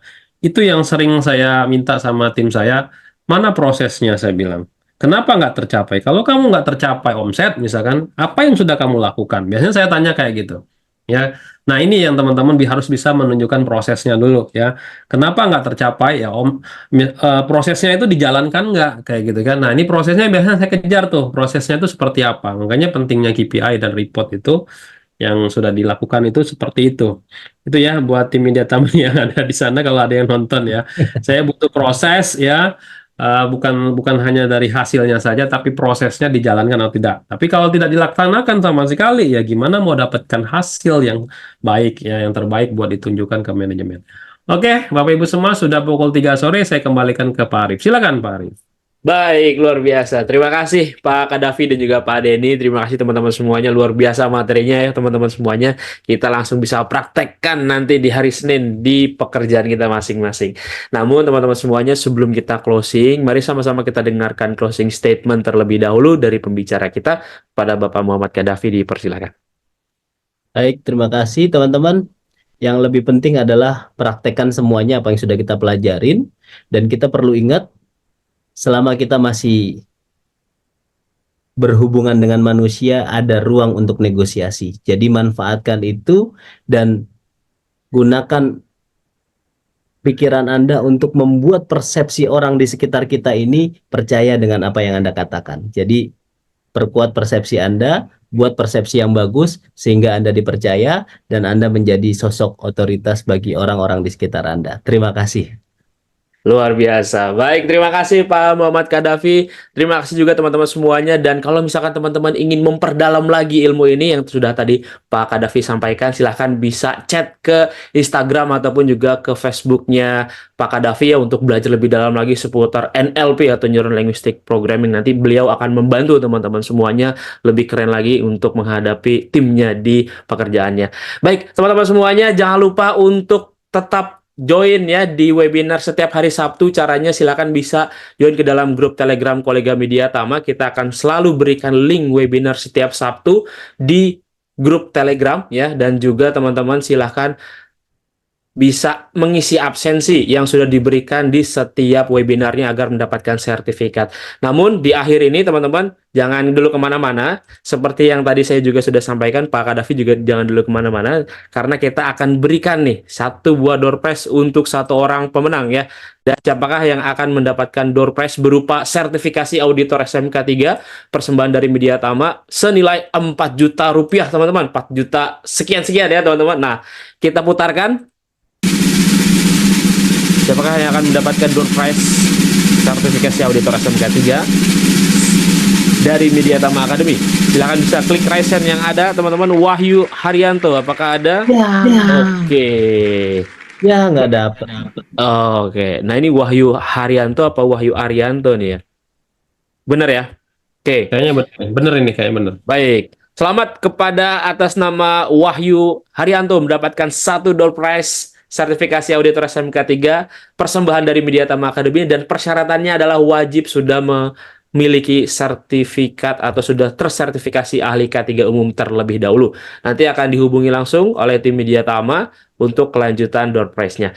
Baik, terima kasih banyak Pak Kadafi sudah berkenan kembali mengisi di webinar Kolega Mediatama. Mudah-mudahan apa yang disampaikan bisa kita semuanya aplikasikan di pekerjaan, dan mudah-mudahan sehat selalu untuk Pak Kadafi dan juga teman-teman semuanya. Akhir kata saya mengucapkan terima kasih. Saya Arif Purwadana. Saya Denny. Saya Muhammad Kadafi. Mengucapkan terima kasih. Wabillahi taufiq wal hidayah. Wassalamualaikum warahmatullahi wabarakatuh. Sampai jumpa di Sabtu depan. Terima kasih Pak Kadafi. Terima kasih, Pak Denny. Terima kasih.